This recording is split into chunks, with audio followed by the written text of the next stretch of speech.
بسم الله الرحمن الرحيم. رب اشرح لي صدري ويسر لي أمري واحلل عقدة من لساني يفقهوا قولي. ربي زدني علما اللهم فقهنا في الدين. اللهم إني أسألك علما نافعا وعملا متقبلا ورزقا طيبا. ربي يسر ولا تعسر وتمم بالخير. الصلاة والسلام على رسول الله الحمد لله رب العالمين. So ہم آیا نمبر 72 سے شروع کریں گے انشاءاللہ تعالی. So میں تھوڑی سی تلاوت کروں گی اور اس کے بعد انشاءاللہ پھر ہم تفسیر کرتے ہیں. اعوذ باللہ من الشیطان الرجیم بسم اللہ الرحمن الرحیم.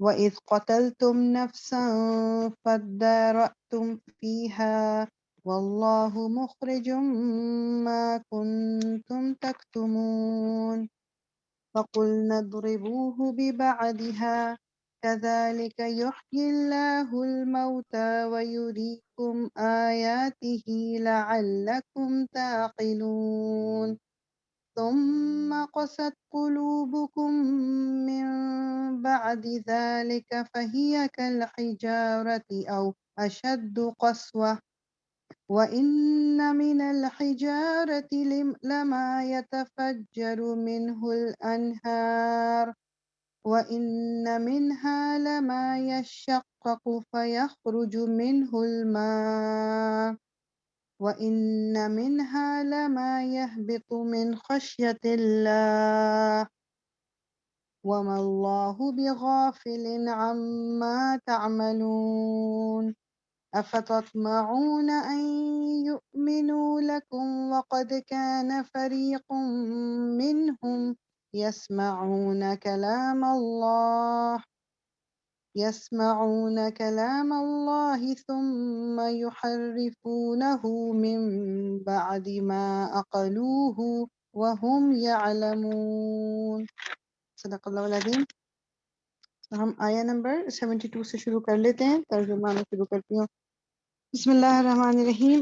اور تمہیں یاد ہے وہ واقعہ جب تم نے ایک شخص کی جان لی تھی پھر اس کے بارے میں جھگڑنے. اچھا یہ تھوڑا سا یاد رکھیے گا کہ کل جو ہم نے آئے تھے جہاں رکے تھے ہم وہ کہ جو ایک ان کو گائے ذبح کرنے کا حکم دیا گیا تھا اور انہوں نے سوال پہ سوال کر کر کے وہ بہت ہی پرٹیکولر پھر ان کو بتایا گیا کہ جی یہ گائے تم نے ذبح کرنی ہے اور وہ گائے ان کو بہت اب کہہ لو کہ ایک وہ اس کی بہت دینی طور پہ اس کے لیے بڑی ان کی لیے بڑی اہمیت تھی اس کی، لیکن پھر ان کو اسی کو ذبح کرنا پڑا. اور تمہیں یاد ہے وہ واقعہ جو تم نے ایک شخص کی جان لی تھی پھر اس کے بارے میں جھگڑنے اور ایک دوسرے پر قتل کا الزام تھوپنے لگے تھے اور اللہ نے فیصلہ کر لیا تھا کہ جو کچھ تم چھپاتے ہو اسے کھول کر رکھ دے گا. اس وقت ہم نے حکم دیا کہ مقتول کی لاش کو اس کے ایک حصے سے ضرب لگاؤ، یعنی جو یہ گائے کا ایک گوشت کا ایک ٹکڑا لے کے یہ جو لاش پڑی ہوئی تھی اس سے اس کو ٹچ بھی اس کو ایکسپٹ نہیں کر رہا تھا کہ کس نے قتل کیا ہے. دیکھو اس طرح اللہ مردوں کو زندگی بخشتا ہے اور تمہیں اپنی نشانیاں دکھاتا ہے تاکہ تم سمجھو. ایک تو ان کے اس جو آپ کہہ لو کہ جو ایک شرک کا ان کا ایک سٹائل تھا کہ جی وہ گائے کو انہوں نے جو ایک اپنے لیے پوجا کے لیے بنا لیا تھا ان کے دلوں میں، آلدو کہنے کو وہ مسلمان ہو گئے تھے لیکن دل میں ابھی بھی ان کی وہ پرانی باتیں جگہ بنائی ہوئی تھی. تو اس گائے کو ذبح کرا کے ایک تو اس پہ ضرب لگائی گئی کہ یہ جو تمہارا اعتقاد ہے یہ غلط ہے. پھر اللہ تعالیٰ نے ایک مردہ انسان کو زندہ کر دیا. اب کہنے کو تو صرف یہ تو ایک وہ ہے نا کہ جی گوشت کا ٹکڑا لگایا اور وہ زندہ ہو گیا، وہ تو اللہ تعالیٰ نے ویسے ہی زندہ کیا لیکن لوگوں کو دکھانے کو کہ یہ بھی ایک معجزہ ہے. اسی طرح جب تم بھی اس دنیا سے چلے جاؤ گے تمہاری بھی موت آئے گی تو تمہیں بھی دوبارہ زندہ کر سکتے ہیں اللہ تعالیٰ. تو یہ ایک معجزہ دکھانے کا ایک مقصد یہ بھی تھا کہ وہ شاید اپنے رویے کو ٹھیک کر لیں، وہ شاید پلٹ کے پھر آ جائیں. مگر ایسی نشانیاں دیکھنے کے بعد بھی آخرکار تمہارے دل سخت ہو گئے، پتھروں کی طرح سخت، بلکہ سختی میں کچھ ان سے بھی بڑھے ہوئے. کیونکہ پتھروں میں سے تو کوئی ایسا بھی ہوتا ہے جس میں سے چشمے پھوٹ بہتے ہیں، کوئی پھٹتا ہے اور اس میں سے پانی نکل آتا ہے، اور کوئی خدا کے خوف سے لرس کر گر بھی پڑتا ہے. اللہ تمہارے کرتوتوں سے بے خبر نہیں ہے. بیسیکلی میں پہلے بھی جو تو میری ریگولر کلاس والے آپ سارے ہو تو یہ پہلے بھی میں ذکر کر چکی ہوں کہ یہ جو پتھروں کا ذکر ہے بیسیکلی یہ انسانی دل کی طرف اشارہ ہے کہ کچھ انسانی دل اتنے نرم ہوتے ہیں کہ بس وہ کلام اللہ سنا اور ان کے دل مطلب ان کی آنکھوں سے آنسو بھی جاری ہو جائیں گے، ان کا دل موم کا ہو جائے گا بالکل اور فوراً پلٹ جاتے ہیں. وہ کچھ یہ ہوتے ہیں کہ ان کو تھوڑا ٹائم لگا اور اس کے بعد جب وہ تھوڑے عرصے سنتے رہے یا ان پہ اثر ہوتا گیا پھر ایک دن وہ بالکل ان کا دل اتنا نرم ہو گیا کہ وہ ان کے لیے بھی دین پہ چلنا کوئی مشکل نہیں. تیسرے طرح کے دل جو ہیں وہ دل یہ ہوتے ہیں کہ مطلب وہ ان کے دل کے اندر اترے یا نہ اترے، ان کو اللہ کا خوف اس طرح کا ہوتا ہے کہ وہ اسی کی وجہ سے ہی بہت ساری برائیوں سے رک جاتے ہیں۔ تو اللہ تعالیٰ نے یہ پتھروں کا جو ذکر کیا، اللہ تعالیٰ کہہ رہے ہیں تمہارے دل تو ان پتھروں سے بھی زیادہ سخت ہو گئے ہیں۔ پتھروں کی 3 قسمیں جو بتائیں اللہ تعالیٰ نے، 3 طرح کے دل جو بتایا کہ ایک تو بہت نرم ہے، پھر ایک تھوڑا کم، اور ایک سخت ہے مگر پھر بھی اللہ کے خوف سے ہی ڈر جاتا ہے۔ تو تمہیں تو اللہ کا خوف بھی نہیں ہے۔ یہ اللہ تعالیٰ بنی اسرائیل کا جو ذکر کر رہے ہیں، تو بنی اسرائیل میں ہمارے لیے اگزامپل دے رہے ہیں، کیونکہ رسول اللہ صلی اللہ علیہ وسلم کی ایک حدیث کا مفہوم ہے نا کہ بنی اسرائیل اور مسلمان جو ہم جو ہیں کہ میری امت اور بنی اسرائیل اسی طرح ایک دوسرے سے مماثلت رکھتے ہیں، ایک طرح کے ہیں کہ جیسے 2 جوتے نہیں ہوتے ایک انسان کے، جس طرح وہ ایگزیکٹلی ایک سیم ہوتے ہیں، بالکل فٹ آتے ہیں پاؤں پہ۔ تو جو کچھ انہوں نے کیا ہم بھی وہی کر رہے ہیں، ہمیں صرف نظر نہیں آ رہا، کیونکہ اب تو وی آر ان دیٹ، وہ کہتے ہیں نا ڈرائیونگ سیٹ کے، اب ہمیں اپنے حساب سے کر رہے ہیں، ہمیں نہیں لگتا اچھا جی وہ تو پرانے لوگوں کی باتیں تھیں، وہ لوگ یہ کرتے تھے، وہ لوگ یہ کرتے تھے، انہوں نے شرک کیا، انہوں نے اللہ تعالیٰ کی نافرمانی کی، ان کو اللہ تعالیٰ نے اتنا دیا ہوا تھا پھر بھی انہوں نے یہ کیا۔ میں اور آپ یہی سب کچھ کرتے ہیں، ہمارے ٹائم میں بھی یہی سب کچھ ہو رہا ہے، مگر جو ہمیں نظر کیوں نہیں آ رہا ہے؟ کیونکہ ہم خود کر رہے ہیں یہ۔ وہ ایسے بھی ہماری ایک ہیومن نیچر ہے نا کہ دوسرے پہ انگلی اٹھانا ایزی ہوتا ہے، اپنے اوپر انسان ذرا انگلی مشکل سے اٹھاتا ہے۔ اے مسلمانوں، اب کیا ان لوگوں سے تم یہ توقع رکھتے ہو کہ یہ تمہاری دعوت پر ایمان لے آئیں گے؟ حالانکہ ان میں سے ایک گروہ کا شیوا یہ رہا ہے کہ اللہ کا کلام سنا، پھر خوب سمجھ بوجھ کر دانستہ اس میں تحریف کی۔ بیسیکلی یہ بات یہ ہو رہی کہ جو مسلمان مدینہ میں رہتے تھے وہ کافی عرصے سے پہلے جب وہ مسلمان نہیں تھے تب بھی وہ یہودیوں کے ساتھ ہی رہتے تھے، عرب تھے اور عیسائی بھی وہاں پر تھے، تو وہ دیکھتے تھے کہ یہ جو یہودی ہیں یہ انتظار کر رہے ہیں ایک آخری نبی کا، اور انہوں نے وہ کہتے تھے کہ جب یہ نبی آ جائے گا تو ہم یہ شرک کو ہٹا دیں گے، ختم کر دیں گے، مشرکوں کو نکال دیں گے، سب مسلمان، یعنی وہ ویٹ کر رہے تھے ایک آخری نبی کا۔ تو اب جب یہ آخری نبی آ گئے محمد صلی اللہ علیہ وسلم، اور انہوں نے بتایا کہ وہ اللہ کے آخری نبی ہیں، تو یہ جو عرب تھے جو یہودیوں کے ساتھ رہتے تھے وہ کہتے تھے کہ اب یہ یہودی تو سب سے پہلے مسلمان ہوں گے، کیونکہ یہ تو انتظار کر رہے تھے۔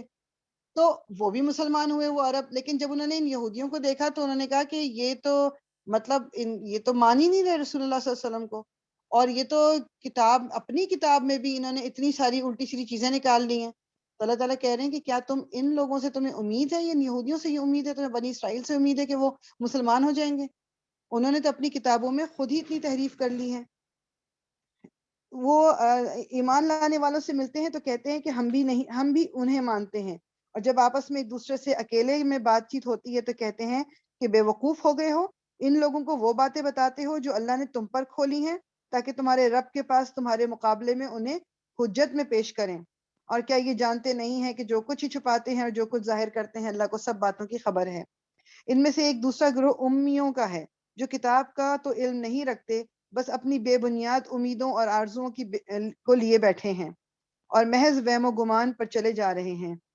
بس ہلاکت ہے اور تباہی ہے ان لوگوں کے لیے جو اپنے ہاتھوں سے شرع کا نوشتہ لکھتے ہیں۔ مطلب انہی لوگوں میں، ان یہودیوں میں ہی ایک گروپ ایسا ہے، ویسے ان پڑھ جاہل نہیں ہے لیکن اس طرح وہ ہوتا ہے نا ہمارے یہاں بھی، ہم معاشرے میں کہتے ہیں جی یہ تو پڑھا لکھا جاہل ہے، یعنی ڈگریاں تو بہت لے لیں مگر دین کی سمجھ نہیں ہے یا صحیح باتوں کی سمجھ نہیں ہے۔ ان یہودیوں میں تھا، ان میں بھی ایک گروپ ایسا تھا کہ مطلب ان کی ویسے تو نالج تھی، ان کی امید یہ تھی جو آگے ہم ابھی دیکھیں گے بھی، کہ وہ کہتے تھے کہ مطلب یعنی ہم تو بخشے بخشائے ہیں، ہم تو اللہ تعالیٰ کے فیوریٹ ہیں، ہمیں تھوڑی کچھ اور وہ اپنی مرضی سے دین میں وہ تبدیلی لے آتے تھے، جو چیز ان کو سوٹ کرتی تھی اس چیز کو فالو کر لیتے تھے، جو سوٹ نہیں کرتی تھی اس کو چھوڑ دیتے تھے۔ پھر لوگوں سے کہتے ہیں کہ یہ اللہ کے پاس، یعنی کہ وہ پہلے تو اپنے ہاتھوں سے لکھتے ہیں، پھر لوگوں سے کہتے ہیں کہ یہ اللہ کے پاس سے آیا ہوا ہے تاکہ اس کے معاوضے میں تھوڑا سا فائدہ حاصل کریں۔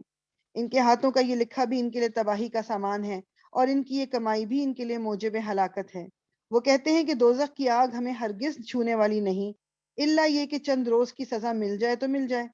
ان سے پوچھو کیا تم نے اللہ سے کوئی وعدہ لیا ہے جس کی خلاف ورزی وہ نہیں کر سکتا؟ یا بات یہ ہے کہ تم اللہ کے ذمہ ڈال کر ایسی بات کہہ دیتے ہو جس کے متعلق تمہیں علم نہیں ہے کہ اس نے ان کا ذمہ لیا ہے؟ آخر تمہیں دوزخ کی آگ کیوں نہ چھوئے گی؟ جو بھی برائی کمائے گا اور اپنی خطا کاری کے چکر میں پڑا رہے گا وہ دوزخی ہے اور دوزخ ہی میں وہ ہمیشہ رہے گا، اور جو لوگ ایمان لائیں گے اور نیک عمل کریں گے وہی جنتی ہیں اور جنت میں ہمیشہ رہیں گے۔ اللہ تعالیٰ ہمیں ایسے لوگوں میں شامل فرمائے۔ یاد کرو اسرائیل کی اولاد سے ہم نے پختہ عہد لیا تھا کہ اللہ کے سوا کسی کی عبادت نہ کرنا، ماں باپ کے ساتھ، رشتہ داروں کے ساتھ، یتیموں اور مسکینوں کے ساتھ نیک سلوک کرنا، لوگوں سے بھلی بات کہنا، نماز قائم کرنا اور زکوٰۃ دینا، مگر تھوڑے آدمیوں کے سوا تم سب اس عہد سے پھر گئے اور اب تک پھرے ہوئے ہو۔ یعنی یہ بیسیکلی یہ اللہ تعالیٰ نے کیا وعدہ لیا تھا کہ جی تم اپنے مطلب سب سے پہلا وعدہ تو یہ ہے کہ اللہ کے ساتھ کسی کو اللہ کے ساتھ شرک نہیں کرنا، کسی کو شریک نہیں ٹھہرانا، کسی کو اللہ کا پارٹنر نہ بنانا، تو اہمیت نہیں دینا جو اللہ تعالیٰ کی اہمیت ہے۔ اور میں اور آپ اب ہم سب اپنے گریبان میں خود منہ ڈال کے دیکھ سکتے ہیں، جھانک کے دیکھ سکتے ہیں، کیا ہم ایسا کرتے ہیں؟ کیا ہم پیچھے ڈالتے ہیں اللہ کے حکم کو just because we want to please somebody؟ کہ ہم کسی کو خوش کرنے کے لیے کرتے ہیں ایسا؟ تو یہ پھر ہم پہ بھی لاگو ہے، کیونکہ یہ قرآن تو اب رہتی دنیا تک کے لوگوں کے لیے ہے نا، یہ صرف واقعات نہیں ہیں۔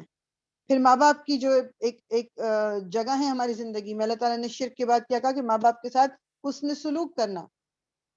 یہ حسن سلوک کا مطلب کیا ہے کہ گوئنگ ابو اینڈ بیونڈ، یعنی ایک چیز کو کرنے کا جو بیسٹ طریقہ ہے، ان کا حکم ماننے کا جو بیسٹ طریقہ ہے، اس کو فالو کرنا ہے۔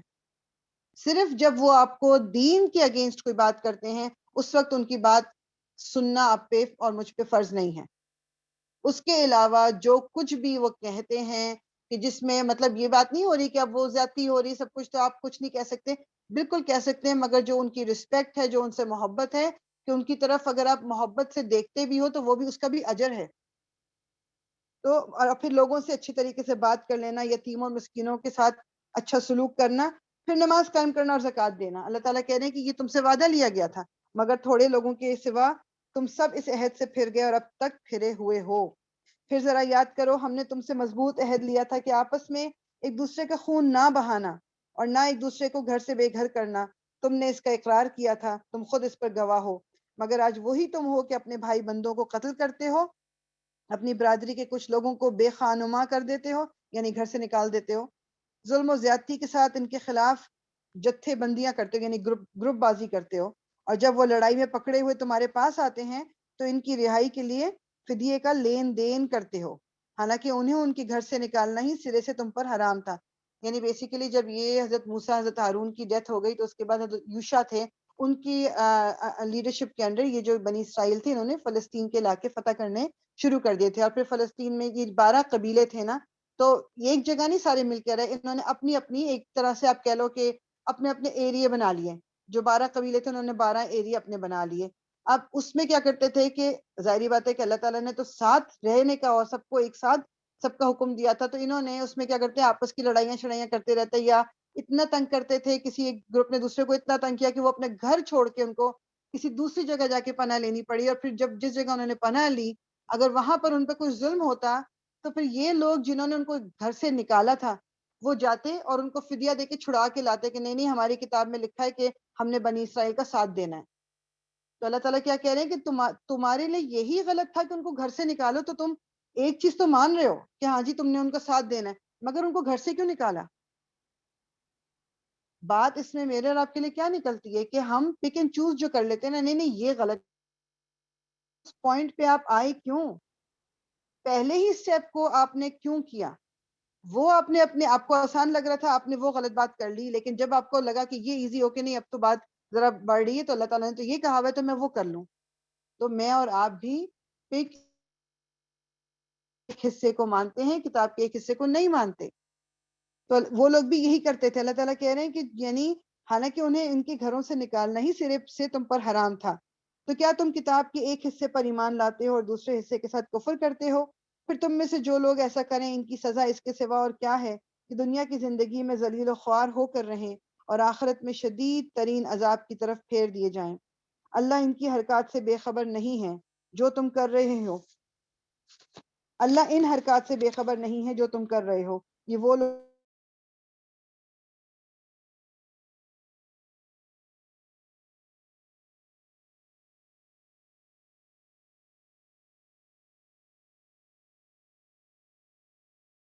لوگ ہیں جنہوں نے پھول بھیجے، آخرکار عیسیٰ ابن مریم کو روشن نشانیاں دے کر بھیجا اور روح پاک سے اس کی مدد کی۔ روح پاک کا جب ذکر آتا ہے تو یہ حضرت جبریل کی بات ہو رہی ہے کہ جب بھی کوئی رسول تمہاری خواہشات نفس کے خلاف کوئی چیز لے کر تمہارے پاس آیا تو تم نے اس کے مقابلے میں سرکشی ہی کی، کسی کو جھٹلایا اور کسی کو قتل کر ڈالا.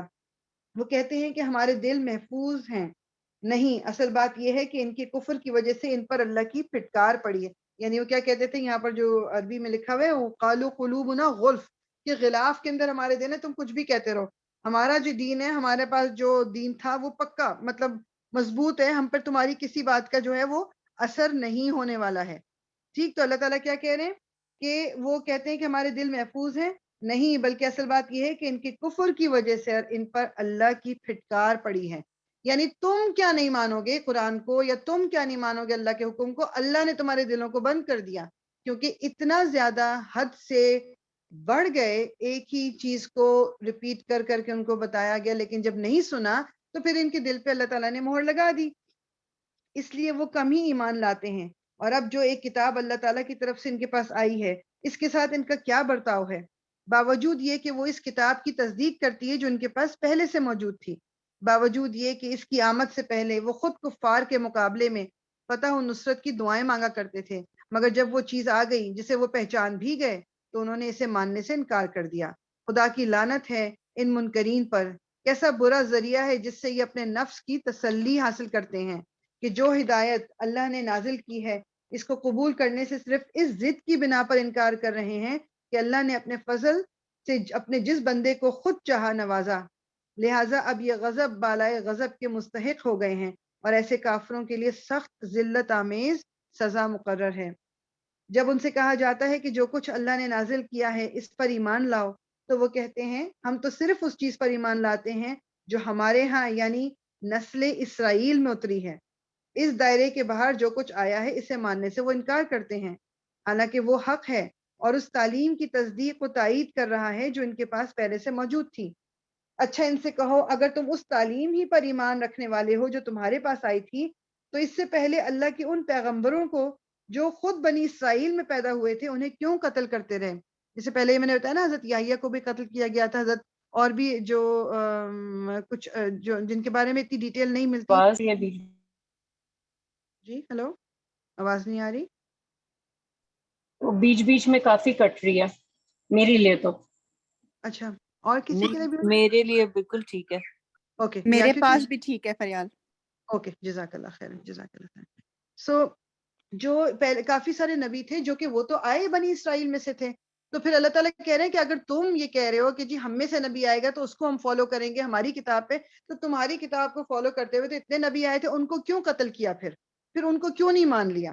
ٹھیک ہے، ان کو کیوں قتل کرتے رہے؟ اور تمہارے پاس موسیٰ کیسی کیسی روشن نشانیوں کے ساتھ آیا، پھر بھی تم ایسے ظالم تھے کہ اس کی پیٹھ موڑتے ہی بچڑے کو معبود بنا بیٹھے. پھر ذرا اس وعدے کو یاد کرو جو طور کو تمہارے اوپر اٹھا کر ہم نے تم سے لیا تھا. ہم نے تاکید کی تھی کہ جو ہدایت ہم دے رہے ہیں اس کی سختی کے ساتھ پابندی کرو اور کان لگا کر سنو. تمہارے اسلاف نے کہا کہ ہم نے سن لیا مگر مانیں گے نہیں، اور ان کی باطل پرستی کا یہ حال تھا کہ دلوں میں ان کے بچڑا ہی بسا ہوا تھا. کہو اگر تم مومن ہو تو یہ عجیب ایمان ہے جو ایسی بری حرکات کا تمہیں حکم دیتا ہے. یعنی کہ تم کہنے کو تو تم جیسا ہماری ابھی ہم تو اسلام لائے ہوئے ہیں جی، مسلمان ہیں، مومن ہیں، پھر جو حرکتیں ہم دین کے نام پر کر رہے ہیں وہ کیوں کر رہے ہیں؟ جو چیزیں دین نے منع کی ہوئی ہیں پھر تو ہمیں وہ کرنا ہی نہیں چاہیے. اگر ہم اپنے آپ کو مومن کہتے ہیں، ہم تو دین کے وہ علم بردار جس کو کہا جاتا ہے نا کہ جی دین ہمارے پاس سے تو شروع ہوتا ہے، باقی تو لوگوں کو کچھ پتہ ہی نہیں ہے، تو پھر وہ کام کیوں کر رہے ہو جو قرآن نے منع کیا ہے؟ ان سے کہو کہ اگر واقعی اللہ کے نزدیک آخرت کا گھر تمام انسانوں کو چھوڑ کر صرف تمہارے ہی لیے مخصوص ہے، تب تو تمہیں چاہیے کہ موت کی تمنا کرو. اور اگر تم اپنے اس خیال میں سچے ہو، یقین جانو کہ یہ کبھی اس کی تمنا نہ کریں گے، اس لیے کہ اپنے ہاتھوں سے جو کچھ کما کر انہوں نے وہاں بھیجا ہے، اس کا مطلب اس کی وجہ سے کہ جو انہوں نے آگے اپنے اعمال بھیجے ہیں، یہ کبھی بھی موت کی تمنا نہیں کریں گے کہ یہ وہاں جانے کی تمنا نہ کریں. اللہ ان ظالموں کے حال سے خوب واقف ہے. تم انہیں سب سے بڑھ کر جینے کا حریص پاؤ گے، حتیٰ کہ یہ اس معاملے میں مشرکوں سے بھی بڑے ہوئے ہیں. ان میں سے ایک شخص یہ چاہتا ہے کہ کسی طرح 1000 برس جیے، حالانکہ لمبی عمر بہرحال اسے عذاب سے تو دور نہیں پھینک سکتی. جیسے کچھ اعمال یہ کر رہے ہیں اللہ تو انہیں دیکھ ہی رہا ہے. ان سے کہو کہ جو کوئی جبریل سے عداوت رکھتا ہو، اسے معلوم ہونا چاہیے کہ جبریل نے اللہ ہی کے اذن سے یعنی کہ اللہ کی مرضی سے یہ قرآن تمہارے قلب پر نازل کیا ہے. یعنی رسول اللہ صلی اللہ علیہ وسلم، کیونکہ جو بنی اسرائیل تھے وہ کہتے تھے کہ یہ جبریل امین جو تھے ان سے غلطی ہو گئی، اور وہ کافی برے الفاظ استعمال کرتے تھے ان کے لیے کہ یہ تو ہم میں سے کوئی نبی بننا تھا، بنی اسرائیل میں سے، تو یہ تو بنی اسماعیل کی طرف جو چلے گئے تو حضرت جبریل نے غلط کر دیا. اور میں ان کی تفسیر بھی دیکھ رہی تھی جو مولانا ڈاکٹر اسرار احمد کی بھی، وہ بھی بتا رہے تھے یہ کہ شیعوں میں ایک گروپ ہے جو وہ یہ کہتے ہیں کہ سارے شیعہ نہیں، ایک پرٹیکولر گروپ ہے جو یہ کہتے ہیں کہ حضرت جبریل سے غلطی ہو گئی، تو چونکہ حضرت علی اور حضرت حضور صلی اللہ علیہ وسلم میں کافی مماثلت ہے، سملیرٹیز ہیں، تو وہ حضرت علی کے پاس جانا تھا، جو وہی جو تھی وہ جانی تھی، ان کو نبی بننا تھا، مگر حضرت جبریل نے غلطی سے حضرت حضور صلی اللہ علیہ وسلم کے پاس پہنچا دی، نعوذ باللہ. ٹھیک، تو یہ وہ ان کا بھی بلیف یہ ہے، اس لیے وہ بھی حضرت جبریل کو جو ہے برا بھلا کہتے ہیں. سو آپ سملیرٹیز کو ذرا دماغ میں رکھیں کہ بنی اسرائیل کیا کرتے تھے اور ہم کیا کر رہے ہیں، ہم جو امت محمدیہ ہیں. not that many differences، ہم بہت زیادہ ان کے ساتھ سملر ہیں. ان سے کہو کہ جو جبریل سے عداوت رکھتا ہو اسے معلوم ہونا چاہیے کہ جبریل نے اللہ ہی کی اذن سے قرآن تمہارے قلب پر نازل کیا ہے، جو پہلے آئی ہوئی کتابوں کی تصدیق اور تائید کرتا ہے اور ایمان لانے والوں کے لیے ہدایت کا اور کامیابی کی بشارت بن کر آیا ہے. اگر جبریل سے ان کی عداوت کا سبب یہی ہے تو کہہ دو کہ جو اللہ اور اس کے فرشتوں اور اس کے رسولوں اور جبریل اور میکائیل کے دشمن ہیں، اللہ ان کافروں کا دشمن ہے. ہم نے تمہاری طرف ایسی آیات نازل کی ہیں جو صاف صاف حق کا اظہار کرنے والی ہیں، اور ان کی پیروی سے صرف وہی لوگ انکار کرتے ہیں جو فاسق ہیں. فاسق کون سے ہیں؟ جو حد سے گزر جائیں اپنی بدتمیزیوں میں، یا حد سے گزر جائیں ڈس اوبیڈینس میں، جو مطلب تمام جو ہے نا حدیں پار کر لیں، وہ لوگ فاسق ہیں. کیا ہمیشہ ایسا ہی نہیں ہوتا رہا ہے کہ جب انہوں نے کوئی عہد کیا تو ان میں سے ایک نہ ایک گروہ نے اسے ضرور ہی توڑ دیا، بلکہ ان میں سے اکثر ایسے ہی ہیں جو سچے دل سے ایمان نہیں لاتے. اور جب ان کے پاس اللہ کی طرف سے کوئی رسول اس کتاب کی تصدیق و تائید کرتا ہوا آیا جو ان کے ہاں پہلے سے موجود تھی، تو ان اہل کتاب میں سے ایک گروہ نے کتاب اللہ کو اس طرح پسے پش ڈال دیا، یعنی بالکل پیچھے ڈال دیا کہ گویا کہ وہ کچھ جانتے ہی نہیں، اور لگے ان چیزوں کی پیروی کرنے جو شیاطین سلیمان کی علیہ السلام کی سلطنت کا نام لے کر پیش کیا کرتے تھے. تھوڑا سا بیک گراؤنڈ کو کیا ہے کہ حضرت سلیمان وہ بھی اللہ تعالیٰ کے نبی تھے، اور ان کو اللہ تعالیٰ نے بہت بڑی مطلب ان کی سلطنت دی تھی، مطلب بادشاہ تھے وہ، ہی واز اے کنگ مطلب. اور ان کے اس زمانے میں جنات جو تھے وہ بھی ان کی جو رعایا جس کو کہتے ہیں نا کہ جو پاپولیشن وہاں کی تھی، اس میں جنات اور انسان کا آپس میں انٹریکشن رہتا تھا، اور حضرت سلیمان کے کنٹرول میں جنات بھی تھے. تو ان میں سے کچھ جو شیاطین جن آپ کہہ لو کہ جو بری حرکتیں کرنے والے، وہ ان کو جادو آتا تھا تو وہ لوگوں کو جادو سکھاتے تھے غلط غلط کر کے، اور کہتے یہ تھے کہ مطلب یہ جو ہے نا حضرت سلیمان کی طرف سے ہے. ٹھیک، تو اللہ تعالیٰ کیا کہہ رہے ہیں کہ وہ حضرت سلیمان کی سلطنت کا نام لے کر پیش کیا کرتے تھے، حالانکہ سلیمان نے کبھی کفر نہیں کیا. اس سے کیا پتہ چلتا ہے کہ جادو ٹونا کفر ہے.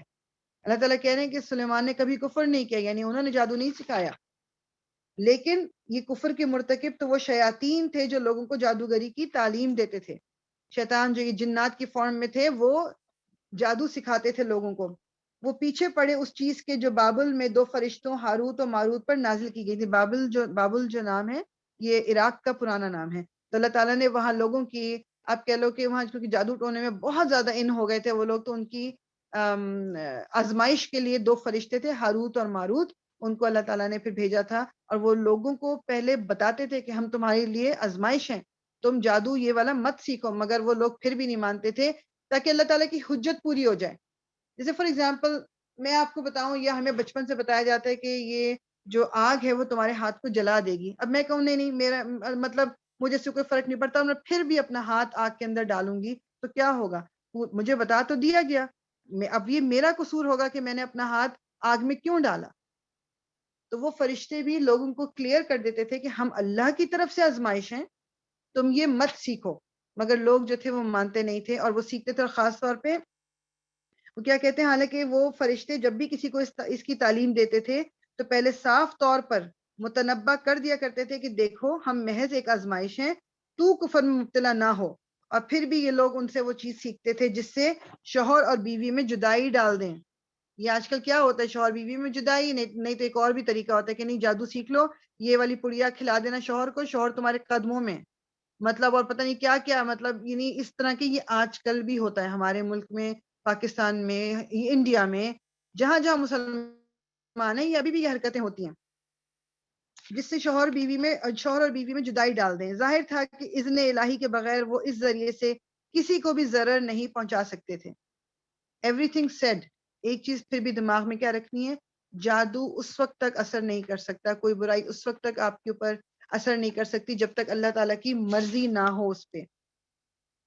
مگر اس کے باوجود بھی وہ ایسی چیز سیکھتے تھے جو خود ان کے لیے نفع بخش نہیں تھی بلکہ نقصان دہ تھی, اور انہیں خوب معلوم تھا کہ جو اس چیز کا خریدار رہتا اس کے لیے آخرت میں کوئی حصہ نہیں.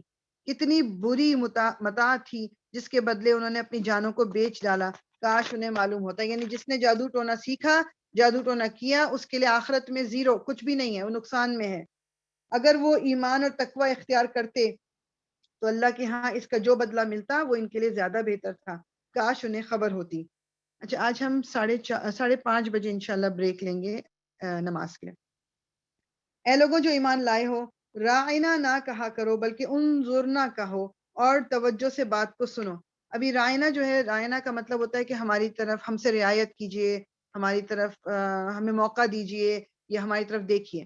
تو یہ جو بنی اسرائیل جو یہودی تھے, یا آپ کہہ لیں منافق جو لوگ تھے جو رسول صلی اللہ علیہ وسلم کی محفل میں بیٹھتے تھے, تو وہ کیا کرتے تھے, اور یہ ان کی عادت تھی کہ وہ زبان کو ٹیڑھا میڑھا کر کے کچھ لفظ بولا کرتے تھے. تو رائنا کو وہ رعینا بولتے تھے, ای کر دیتے تھے اینا کو, اور اس کا مطلب یہ ہوتا تھا اے ہمارے چرواہے, شیپرڈ. اور وہ ایک طرح سے اپنی طرف سے مذاق, اور جب ان سے کہا جاتا تھا یہ آپ کیا بول رہے ہو, تو کہتے تھے آپ نے شاید سنا نہیں صحیح طرح, ہم تو رائنا کہہ رہے ہیں.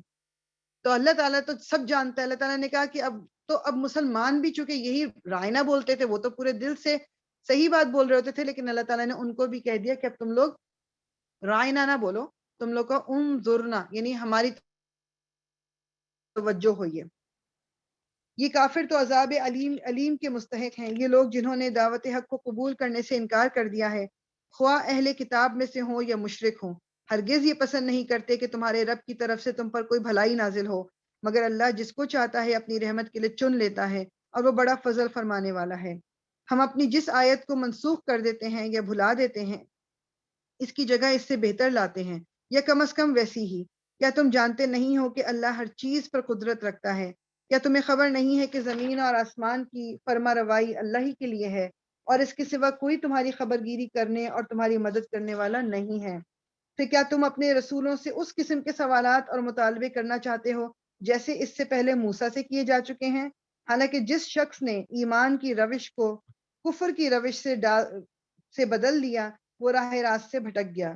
اہل کتاب میں سے اکثر لوگ یہ چاہتے ہیں کہ کسی طرح تمہیں ایمان سے پھیر کر پھر کفر کی طرف پلٹا لے جائیں, اگرچہ حق ان پر ظاہر ہو چکا ہے, مگر اپنے نفس کے حسد کی بنا پر تمہارے لیے ان کی یہ خواہش ہے.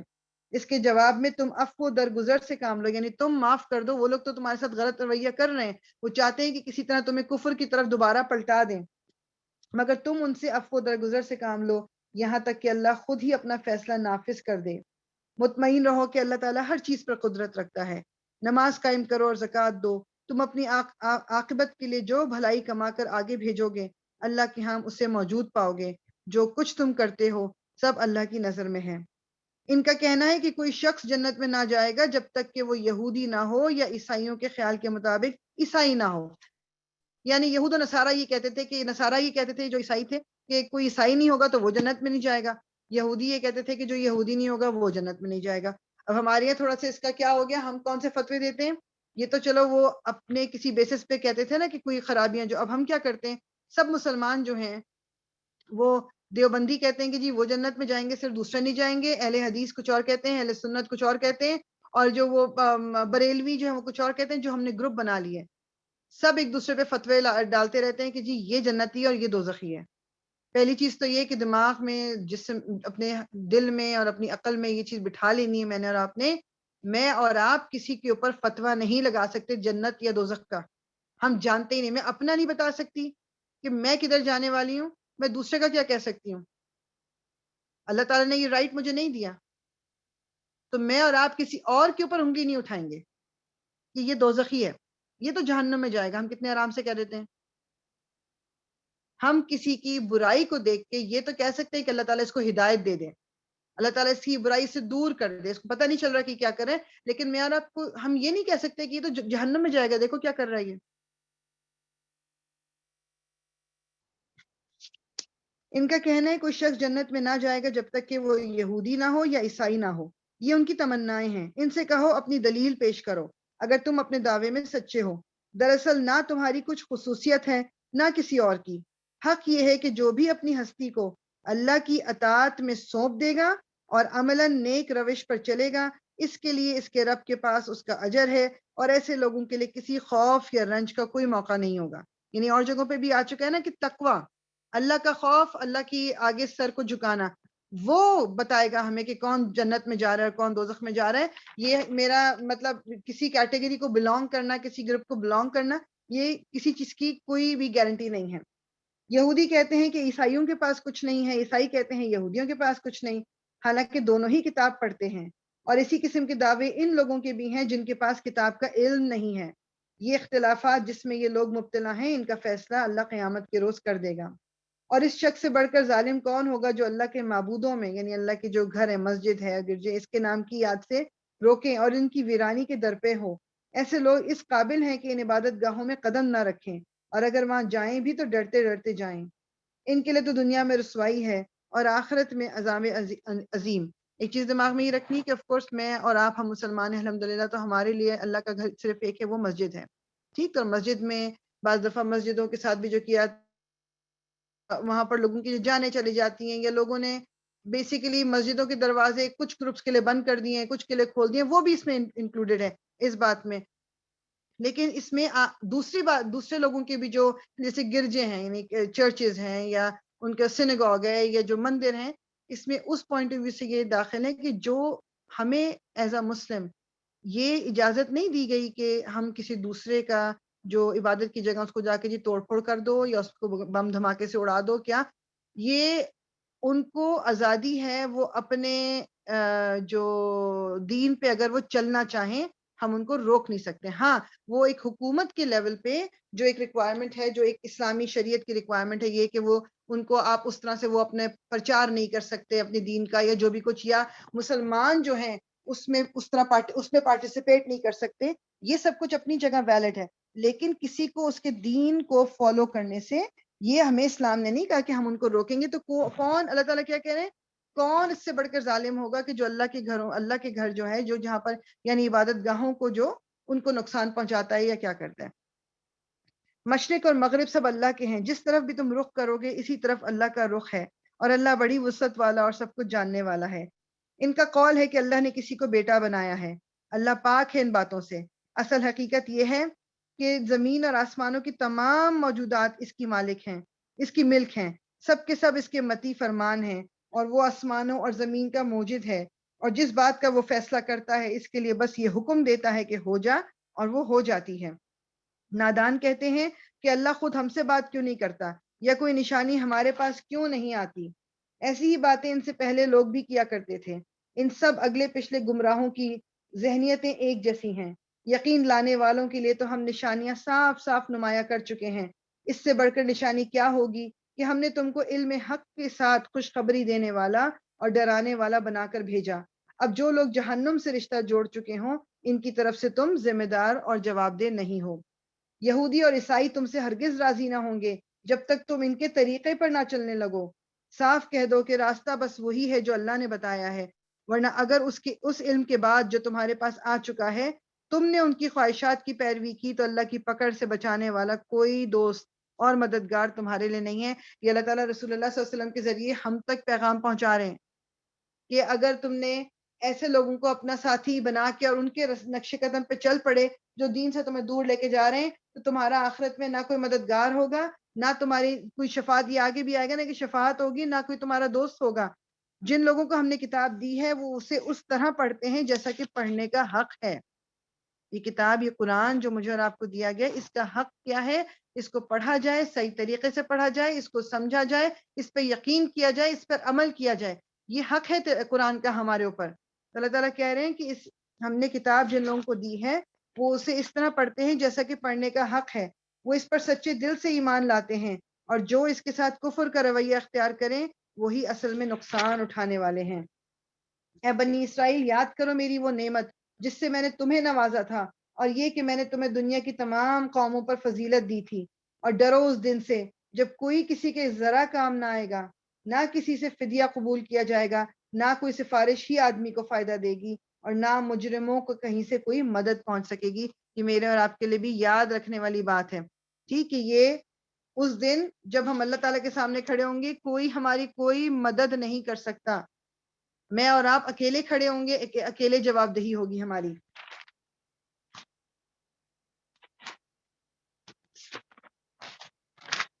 یاد کرو کہ جب ابراہیم علیہ السلام کو اس کے رب نے چند باتوں میں آزمایا اور وہ ان سب پر پورا اترا، تو اس نے کہا میں تجھے سب لوگوں کا پیشوا بنانے والا ہوں۔ ابھی کوئکلی بس ریمائنڈ کراؤں گی کہ حضرت ابراہیم کو کس کس بات پہ آزمایا گیا۔ ابھی دیکھو کہ پہلے تو ان کی کتنے سالوں اولاد نہیں ہوئی، پھر اس سے پہلے بھی جب ابھی آپ جوان تھے 15-16 سال کے، تو آپ دین اسلام کی طرف آپ کا رجحان ہو گیا، اور آپ کے جو باپ تھا آپ کا وہ بت بناتے تھے، تو آپ نے وہ گھر بھی چھوڑا، آپ نے اپنی کمیونٹی چھوڑی، آپ دوسرے شہر اس میں آپ آ کے آباد ہوئے، پھر آپ کی اولاد کوئی نہیں تھی، پھر اللہ تعالیٰ نے اتنے سالوں کے بعد اولاد دی، اور پھر کہا گیا اب اپنی بیوی اور اپنی اولاد کو جو نیو بورن بیبی ہے اس کو صحرا میں چھوڑ دو اور چلے جاؤ، وہ بھی آپ نے کر لیا۔ پھر جب وہ دوبارہ بچہ جب 15-16 سال کا ہوا ہے، اب آپ کو کہا گیا کہ اب اس بچے کو ذبح کر دو، آپ اس پہ بھی راضی ہو گئے۔ آپ نے وہ تو اللہ تعالیٰ نے آپ کو جب آزمایا تب آپ اس پہ پورے اترے۔ تو اللہ تعالیٰ کیا کہہ رہے ہیں کہ میں نے تجھے سب لوگوں کا پیشوا بنانے والا، پیشوا مین سب لوگوں کا لیڈر، ابراہیم علیہ السلام کو سب لوگوں کا لیڈر بنانے والا ہوں۔ تو اس پہ ابراہیم علیہ السلام نے عرض کیا اور کیا میری اولاد سے بھی یہی وعدہ ہے؟ یعنی مجھے تو آپ بنا رہے ہیں پیشوا لیڈر، تو کیا میری اولاد میں بھی اسی طرح ہی ہوگا کہ وہ بھی لیڈر بنائے جائیں گے؟ اس نے جواب دیا، یعنی اللہ تعالیٰ نے جواب دیا میرا وعدہ ظالموں سے متعلق نہیں ہے، یعنی کہ جو لوگ ظالم ہوں گے، جو ظلم کریں گے، ظلم کیا شرک کریں گے یا اور خرابیوں پڑیں گے، ان کے متعلق کوئی وعدہ نہیں ہے۔ اور یہ کہ ہم نے اس گھر یعنی کعبے کو لوگوں کے لیے مرکز اور امن کی جگہ قرار دیا تھا، اور لوگوں کو حکم دیا تھا کہ ابراہیم جہاں عبادت کے لیے کھڑا ہوتا ہے اس مقام کو مستقل جائے نماز بنا لو، اور ابراہیم اور اسماعیل کو تاکید کی تھی کہ میرے اس گھر کے طواف، اعتکاف اور رکوع اور سجدہ کرنے والوں کے لیے پاک رکھو۔ اور یہ کہ ابراہیم نے دعا کی تھی، اب یہ دعا جو ہے یہ ابراہیم علیہ السلام کی دعا ہے، اے میرے رب اس شہر کو امن کا شہر بنا دے، اور اس کے باشندوں میں سے جو اللہ اور آخرت کو مانے انہیں ہر قسم کے پھلوں کا رزق دے۔ جواب میں اس کے رب نے فرمایا اور جو نہ مانے گا دنیا کے چند روزہ زندگی کا سامان تو میں اسے بھی دوں گا، مگر آخرکار اسے عذاب جہنم کی طرف گھسیٹوں گا، اور وہ بدترین ٹھکانہ ہے۔ یعنی ابھی آپ دیکھو کتنی جلدی لرن کرتے ہیں۔ ابراہیم علیہ السلام نے جب پہلے سوال کیا تھا اللہ تعالیٰ سے، جب اللہ تعالیٰ نے کہا کہ آپ کو میں لیڈر بنا رہا ہوں، تو انہوں نے کہا اچھا میری اولاد کو بھی بنائیں گے؟ اللہ تعالیٰ نے کہا کہ نہیں، ظالموں سے میرا کوئی وعدہ نہیں ہے۔ اب جب اللہ تعالیٰ نے کہا کہ یہ جو ہے وہ اب حضرت ابراہیم جب دعا مانگ رہے ہیں کہ اس شہر کو امن کا شہر بنا دے، اس کے باشندوں کو جو باشندے تجھے مانے ان کو تو رزق دے، ان کو تو پھل دے۔ اب اللہ تعالیٰ نے کیا فرمایا؟ نہیں، پھل اور رزق میں ان کو بھی دوں گا جو مجھے نہیں مانتے، بس آخرت میں ان کو عذاب ملے گا۔ تو یہ اس چیز کا جواب کیا ہے کہ جو دنیا میں ہم دیکھتے ہیں کہ نان مسلم بھی تو اس دنیا میں رہ رہے ہیں، جو مسلمان نہیں ہیں وہ پھل رہے ہیں، پھول رہے ہیں، اور ان کے پاس بہت مطلب آپ یہ کہہ لو کہ اگر جنرلی دیکھا جائے تو مسلمانوں سے کہیں بہتر ہے ان کی سچویشن۔ تو یہ اللہ تعالیٰ نے جو حضرت ابراہیم کو بھی کہا تھا نا یہ کہ نہیں ان کو بھی دوں گا میں، لیکن آخرت میں کیا ہوگا؟ ان کا کوئی حصہ نہیں ہوگا، دنیا میں ان کو سب کچھ مل جائے گا۔ اور یاد کرو ابراہیم اور اسماعیل جب اس گھر کی دیواریں اٹھا رہے تھے، جو خانہ کعبہ تھا نا، جب حضرت نوح علیہ السلام کے زمانے میں سیلاب آیا تھا تو خانہ کعبہ جو تھا وہ بھی تباہ ہو گیا تھا، اس کی مطلب اندر زمین کے اندر فاؤنڈیشن تو رہ گئی تھی لیکن باقی سب کچھ تباہ ہو گیا تھا۔ تو پھر حضرت ابراہیم اور حضرت اسماعیل کو اللہ تعالیٰ نے کہا تھا کہ کعبے کو دوبارہ سے تعمیر کرنے کا، تو آپ جو تھے یہ دونوں جو تھے یہ مل کے انہوں نے بنیادوں سے پھر اس کی دیواریں جتنی وہ کھڑی کی تھی۔ اور یاد کرو ابراہیم اور اسماعیل جب اس گھر کی دیواریں اٹھا رہے تھے تو دعا کرتے جاتے تھے، اے ہمارے رب ہم سے یہ خدمت قبول فرما لے، تو سب کی سننے اور سب کچھ جاننے والا ہے۔ یہ جو ہے نا ربنا تقبل منا انک انت السمیع العلیم، آپ سوچو کہ حکم اللہ نے دیا ان کو یہ کام کرنے کا، اور وہ یہ کام کیا ہے، کتنا بڑا کام ہے، اس کے باوجود بھی کہہ رہے ہیں اللہ تو مجھ سے قبول کر لے اس کو۔ میں اور آپ جب کوئی اچھا کام کرتے ہیں ہم آلریڈی ہمارے دماغ میں یہ آ چکا ہوتا ہے کہ ہم تو احسان کر رہے ہیں دوسرے پر، یہ تو آلریڈی قبول ہی ہو گیا ہے ہمارا کام۔ کسی کو چیریٹی میں کوئی مطلب کسی کی پیسوں سے مدد کر دی، کسی کی کوئی اور مدد، آلریڈی ہمارے دل میں سکون ہوتا نہیں، نہیں یہ تو آلریڈی ایکسیپٹڈ ہے۔ وہ اتنا بڑا کام کر رہے ہیں وہ اتنا بڑا کام کر رہے ہیں، اس کے باوجود بھی وہ کیا کہہ رہے ہیں کہ یا اللہ تو ہم سے اس کو قبول کر لے. مطلب ان کو اس میں بھی دماغ میں ان کے آ رہا ہے کہ جسے پتہ نہیں یہ اللہ تعالیٰ مطلب ہم سے کوئی غلطی نہ ہو جائے، ہم سے کوئی خرابی نہ ہو جائے، اور ہمیں بھی تھوڑا سا اپنے اندر یہی ہیوملٹی لے کے آنی ہے، ہمیں بھی ہمبل ہونا ہے. اے رب ہم دونوں کو اپنا مسلم متی فرمان بنا، ہماری نسل سے ایسی قوم اٹھا جو تیری مسلم ہو، ہمیں اپنی عبادت کے طریقے بتا اور ہماری کوتاہیوں سے درگزر فرما، تو بڑا معاف کرنے والا اور رحم فرمانے والا ہے. اور اے رب ان لوگوں میں خود انہی کی قوم سے ایک ایسا رسول اٹھا جو انہیں تیری آیات سنائے، ان کو کتاب اور حکمت کی تعلیم دے اور ان کی زندگیاں سنوارے، تو بڑا مقتدر اور حکیم ہے. یہ جو دعا مانگی تھی ربنا وبعث فیہم رسولم، یعنی حضرت ابراہیم علیہ السلام نے یہ دعا جو مانگی تھی کہ ان لوگوں میں انہی میں سے ایک رسول بھیج، تو حضور صلی اللہ علیہ وسلم جو ہیں وہ یہی کہتے تھے کہ میں اپنے باپ ابراہیم کی دعا کا نتیجہ ہوں. اب حضرت ابراہیم نے دعا مانگی تھی ہزاروں سال پہلے، 4 5 6 سال 6,000 سال پہلے دعا مانگی تھی، اور ان کی دعا قبول کتنے عرصے کے بعد ہوئی. تو اس سے ایک اور میسج کیا ملتا ہے، کبھی کبھی یہ ہوتا ہے کہ ہمیں لگتا ہے ہماری دعا قبول نہیں ہو رہی ہے، دعا اللہ تعالیٰ کے پاس پہنچ جاتی ہے، دعا ایکسیپٹ ہو جاتی ہے، اللہ تعالیٰ وہ دیتے اس وقت ہیں جب وہ وقت ہمارے لیے بہتر ہوتا ہے. وہ اللہ تعالیٰ کو پتا ہے کہ کس وقت میرے لیے کیا بہتر ہے، اور کبھی یہ ہوتا ہے کہ جو دعا میں مانگ رہی ہوتی ہوں وہ میرے لیے بہتری نہیں ہے اس کے اندر، تو اللہ تعالیٰ اس کی جگہ کچھ اور دے دیتے ہیں مجھے. تو دعا کبھی بھی رد نہیں کی جاتی. یہ حضور صلی اللہ علیہ وسلم کی حدیث کا مفہوم ہے کہ اللہ تعالیٰ کہتے ہیں مجھے شرم آتی ہے میرا بندہ میرے آگے ہاتھ اٹھائے تو میں اس کو خالی لوٹاؤں. تو اس لیے اپنی دعاؤں کو ہمیں یقین کے ساتھ مانگنا ہے. اب کون ہے جو ابراہیم کے طریقے سے نفرت کرے، جس نے خود اپنے آپ کو حماقت اور جہالت میں مبتلا کر لیا ہو، اس کے سوا کون یہ حرکت کر سکتا ہے. ابراہیم تو وہ شخص ہے جس کو ہم نے دنیا میں اپنے کام کے لیے چن لیا تھا، اور آخرت میں اس کا شمار صالحین میں ہوگا. اس کا حال یہ تھا کہ جب اس کے رب نے اس سے کہا مسلم ہو جا، تو اس نے فوراً کہا میں مالک کائنات کا مسلم ہو گیا. اسی طریقے پر چلنے کی ہدایت اس نے اپنی اولاد کو کی تھی، اور اسی کی وصیت یعقوب اپنی اولاد کو کر گیا. اس نے کہا تھا کہ میرے بچوں، اللہ نے تمہارے لیے یہی دین پسند کیا ہے، لہٰذا مرتے دم تک مسلم ہی رہنا. پھر کیا تم اس وقت موجود تھے جب یعقوب اس دنیا سے رخصت ہو رہا تھا؟ اس نے مرتے وقت اپنے بیٹوں سے پوچھا بچوں میرے بعد تم کس کی بندگی کرو گے؟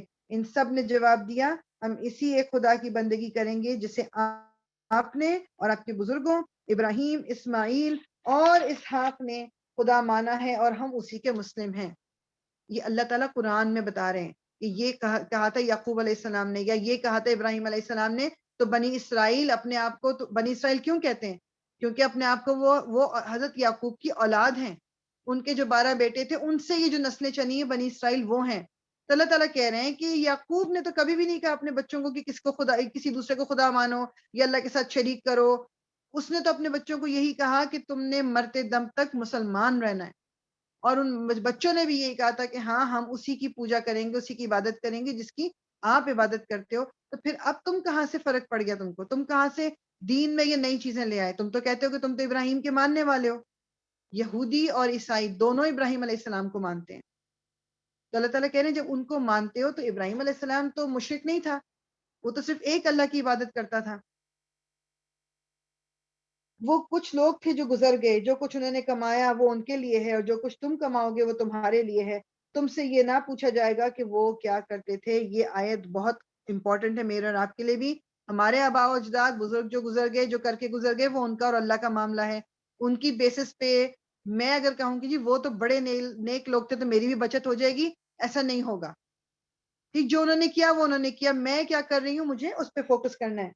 یہودی کہتے ہیں کہ یہودی ہو تو راہ راست پاؤ گے، عیسائی کہتے ہیں کہ عیسائی ہو تو ہدایت ملے گی. ان سے کہو نہیں، بلکہ سب کچھ چھوڑ کر ابراہیم کا طریقہ، اور ابراہیم مشرکوں میں سے نہیں تھا. مسلمانوں کہو کہ ہم ایمان لائے اللہ پر اور اس ہدایت پر جو ہماری طرف نازل ہوئی ہے، اور جو ابراہیم، اسماعیل، اسحاق، یعقوب اور اولاد یعقوب کی طرف نازل ہوئی تھی، اور جو موسیٰ اور عیسیٰ اور دوسرے تمام پیغمبروں کو ان کے رب کی طرف سے دی گئی تھی. ہم ان کے درمیان کوئی تفریق نہیں کرتے، اور ہم اللہ کے مسلم ہیں. پھر اگر وہ اسی طرح ایمان لائیں جس طرح تم لائے ہو تو ہدایت پر ہیں، اور اگر اس سے منہ پھیریں تو کھلی بات ہے کہ وہ ہٹ دھرمی میں پڑ گئے. لہٰذا اطمینان رکھو کہ ان کے مقابلے میں اللہ تمہاری حمایت کے لیے کافی ہے، وہ سب کچھ سنتا اور جانتا ہے۔ کہو اللہ کا رنگ اختیار کرو، اس کے رنگ سے اچھا اور کس کا رنگ ہے؟ صبغت اللہ، صبغت اللہ میں اللہ کا رنگ۔ اللہ کا رنگ کا مطلب کیا ہے؟ اللہ کے دین کا رنگ، اللہ تعالیٰ نے جو کہا کچھ کہا، ایک مسلمان کا رنگ، یعنی اپنے اوپر اسلام کو طاری کرنا، اپنے اوپر اسلام کو اس طرح سے انڈیل لینا کہ آپ دور سے چل کے آ رہے ہو اور انسانوں کو پتہ چلے کہ یہ ایک مسلمان آ رہا ہے۔ دیٹ از جو فزیکلی اپیرنٹ چیزیں ہیں۔ اندر، اپنے اندر، یہ ایک چیز یاد رکھیں کہ اندر اور باہر آپ اس کو سیپریٹ نہیں کر سکتے۔ جو کچھ اندر ہوتا ہے وہ ضرور سامنے نظر آتا ہے۔ آپ تھوڑا بہت کہہ سکتے ہو کہ جی ٹھیک ہے،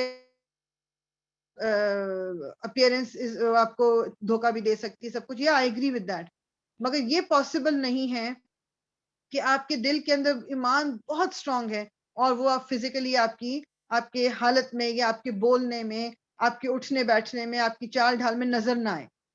اٹس ناٹ پاسبل۔ کہیں نہ کہیں وہ جھلک ضرور آئے گی۔ ایک سیکنڈ ذرا پانی پی لوں۔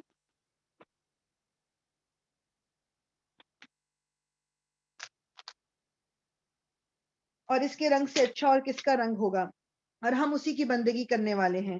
اے نبی ان سے کہو کیا تم اللہ کے بارے میں ہم سے جھگڑتے ہو، حالانکہ وہی ہمارا رب بھی ہے اور تمہارا رب بھی۔ ہمارے اعمال ہمارے لیے ہیں، تمہارے اعمال تمہارے لیے، اور ہم اللہ ہی کے لیے اپنی بندگی کو خالص کر چکے ہیں۔ یا پھر کیا تمہارا کہنا یہ ہے کہ ابراہیم، اسماعیل، اسحاق، یعقوب اور اولاد یعقوب سب کے سب یہودی تھے یا نصرانی تھے؟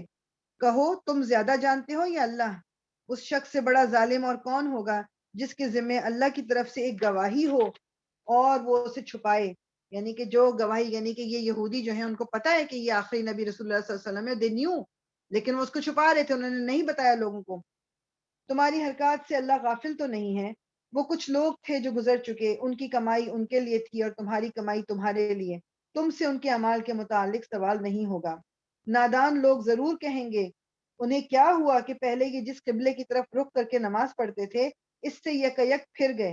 اے نبی ان سے کہو کہ مشرق اور مغرب سب اللہ کے ہیں، اللہ جسے چاہتا ہے سیدھی راہ دکھا دیتا ہے۔ اب یہ جو علماء ہیں بیسیکلی وہ کہتے ہیں کہ سم ہاؤ ہو سکتا ہے کہ جب ہجرت کر کے رسول اللہ صلی اللہ علیہ وسلم آئے ہیں مدینہ تو ان کو اللہ تعالیٰ نے کسی وحی کے ذریعے شاید بتایا ہو کیا کہ وہ جو جیروسلم ہے، جو مسجد اقصیٰ ہے، کہ اس کی طرف رخ کر کے نماز پڑھیں، واللہ عالم۔ لیکن وہ کہتے ہیں کہ شاید وہ ہو، تو جب مدینہ ہجرت کر کے آئے تھے رسول اللہ صلی اللہ علیہ وسلم تو تقریباً شروع کے کچھ مہینے جو ہے نا تقریباً وہ کہتے ہیں کہ سال سوا سال بلکہ شاید مسجد اقصیٰ کی طرف رخ کر کے نماز پڑھی گئی تھی، اور اس کے بعد پھر اب یہ انہی آیتوں میں ہم دیکھیں گے کہ اللہ تعالیٰ نے تبدیلی قبلے کی تبدیلی کا پھر حکم دیا تھا۔ لیکن اللہ تعالیٰ کہہ رہے ہیں کہ جس طرف بھی رخ کرو، کہ یہ مشرق کی طرف کرو یا مغرب کی طرف، میننگ کہ رخ قبلے کی طرف جو ہم کرتے ہیں، جیسے اب ہمارا قبلہ کعبے کی طرف ہے، یہ کس نے ہمیں بتایا؟ اللہ تعالیٰ نے بتایا، ورنہ اللہ تعالیٰ تو ہر طرف ہے نا، اللہ تعالیٰ کے لیے تمام ڈائریکشنز ہیں۔ ہمیں ایک فوکس دینے کے لیے بتایا گیا کہ کعبے کی طرف آپ نے رخ کرنا ہے۔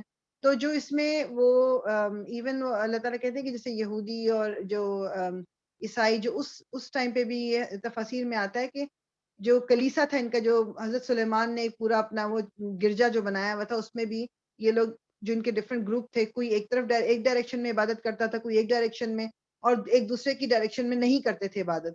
تو اللہ تعالیٰ کہہ رہے ہیں کہ مشرق ہو یا مغرب یہ سب اللہ کا ہے۔ تو یہ لوگ چونکہ یہودیوں نے اور جو منافق تھے انہوں نے مذاق اڑانا شروع کر دیا، کیونکہ جب حکم آیا اللہ تعالیٰ کی طرف سے رسول اللہ کو کہ اب قبلہ جو ہے وہ کعبے کی طرف کر لیں، آپ چینج کر لیں، تو کہتے ہیں کہ یہ اس طرح ہوا کہ ایک شخص جو یہ جب کہتے ہیں تقریباً کہ شاید ظہر کا ٹائم تھا یا کیا، تو اس وقت بتایا گیا کہ اب وہی آئی کہ جی قبلے کا رخ چینج کر دیا گیا۔ تو ایک شخص جو تھا وہ اپنے گھر کی طرف جب جا رہا تھا تو وہاں پر راستے میں ایک جب نماز مسجد میں لوگوں کو نماز پڑھتے دیکھا، تو پھر اس وقت عصر کا ٹائم تھا کیا، تو اس نے پھر آواز دی کہ اپنا رخ تبدیل کر لو کیونکہ قبلہ چینج کر کے مکے کی طرف کر دیا گیا ہے۔ تو اس وقت لوگوں نے پھر نماز کے دوران ہی اپنا قبلہ چینج کیا تھا۔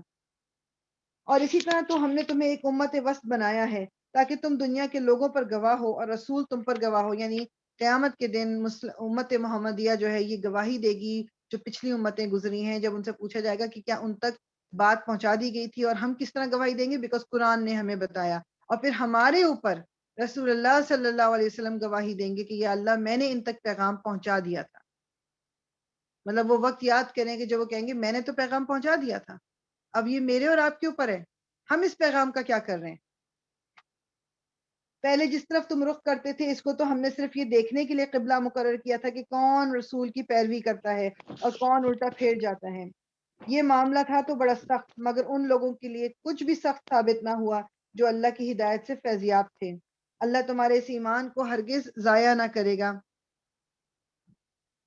ہرگز ضائع نہ کرے گا. یقین جانو کہ وہ لوگوں کے حق میں نہایت شفیق و رحیم ہے.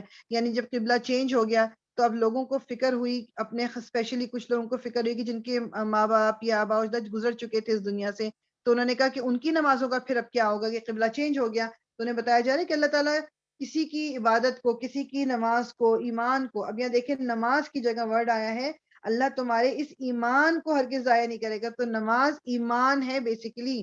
جو لوگ ایمان لاتے ہیں پہلا چیز جو آپ شو کس طرح کرتے ہو، نماز پڑھتے ہو آپ. تو اللہ تعالیٰ کہہ رہے ہیں کہ ان کی نماز بھی ضائع نہیں ہے، بیکاز جس وقت ان کی ڈیتھ ہوئی جس طرف کعبہ تھا وہ اس طرف نماز پڑھتے تھے، تو اس لیے ان کی نمازیں جو ہیں وہ ویلڈ ہیں. یقین جانو کہ وہ لوگوں کے حق میں نہایت شفیق و رحیم ہے. کہ تمہارے منہ کا بار بار آسمان کی طرف اٹھنا ہم دیکھ رہے ہیں، اور لو ہم اسی قبلے کی طرف تمہیں پھیرے دیتے ہیں جسے تم پسند کرتے ہو. مسجد حرام کی طرف رخ پھیر دو، اب جہاں کہیں تم ہو اسی کی طرف منہ کر کے نماز پڑھو. رسول اللہ صلی اللہ علیہ وسلم شاید دیکھتے ہوں گے جس طرح ان کو جب نماز پڑھتے ہوں گے یا نماز کے ٹائم ہوتا ہو کہ اوپر کی طرف جیسے کہ ان کا دل چاہتا تھا کہ وہ کعبے کی طرف ان کا رخ ہوتا. اللہ تعالیٰ اب کیا کہہ رہے ہیں کہ جس طرف تم چاہتے تھے اس طرف ہم نے اس کا جو ہے رخ اب کر دیا، رخ پھیر لو. یہ لوگ جنہیں کتاب دی گئی تھی خوب جانتے ہیں کہ تحویل قبلہ کا یہ حکم ان کے رب ہی کی طرف سے ہے اور برحق ہے، مگر اس کے باوجود جو کچھ یہ کر رہے ہیں اللہ اس سے غافل نہیں ہے. تم ان اہل کتاب کے پاس خواہ کوئی نشانی لے آؤ، ممکن نہیں ہے کہ تمہارے قبلے کی پیروی کرنے لگیں، اور نہ تمہارے لیے یہ ممکن ہے کہ تم ان کے قبلے کی پیروی کرو. ان میں سے کوئی گروہ بھی دوسرے کے قبلے کی پیروی کرنے کے لیے تیار نہیں ہے. اور اگر تم نے اس علم کے بعد جو تمہارے پاس آ چکا ہے ان کی خواہشات کی پیروی کی تو یقیناً تمہارا شمار ظالموں میں ہوگا. جن لوگوں کو ہم نے کتاب دی ہے وہ اس مقام کو جسے قبلہ بنایا گیا ہے ایسا پہچانتے ہیں جیسا اپنی اولاد کو پہچانتے ہیں. یعنی یہ ان کو قبلے کا پتہ ہے، کعبے کا ان کو پتہ ہے، ایسی بات نہیں کہ وہ جانتے نہیں ہیں. مگر ان میں سے ایک گروہ جانتے بوجھتے حق کو چھپا رہا ہے. یہ قطعی ایک امر حق ہے تمہارے رب کی طرف سے، لہٰذا اس کے متعلق تم ہرگز کسی شک میں نہ پڑو. اس کو یہیں روکتے ہیں انشاءاللہ تعالیٰ. یہ رکوع بھی یہاں پر ہوا ہے ختم، تو انشاءاللہ ہم بریک لے لیتے ہیں نماز کے لیے. نماز پڑھ کے 15 منٹس انشاءاللہ تعالیٰ، بس 15 منٹ کے بعد دوبارہ سے جو ہے نا ہم یہاں پر دوبارہ ملتے ہیں انشاءاللہ تعالیٰ.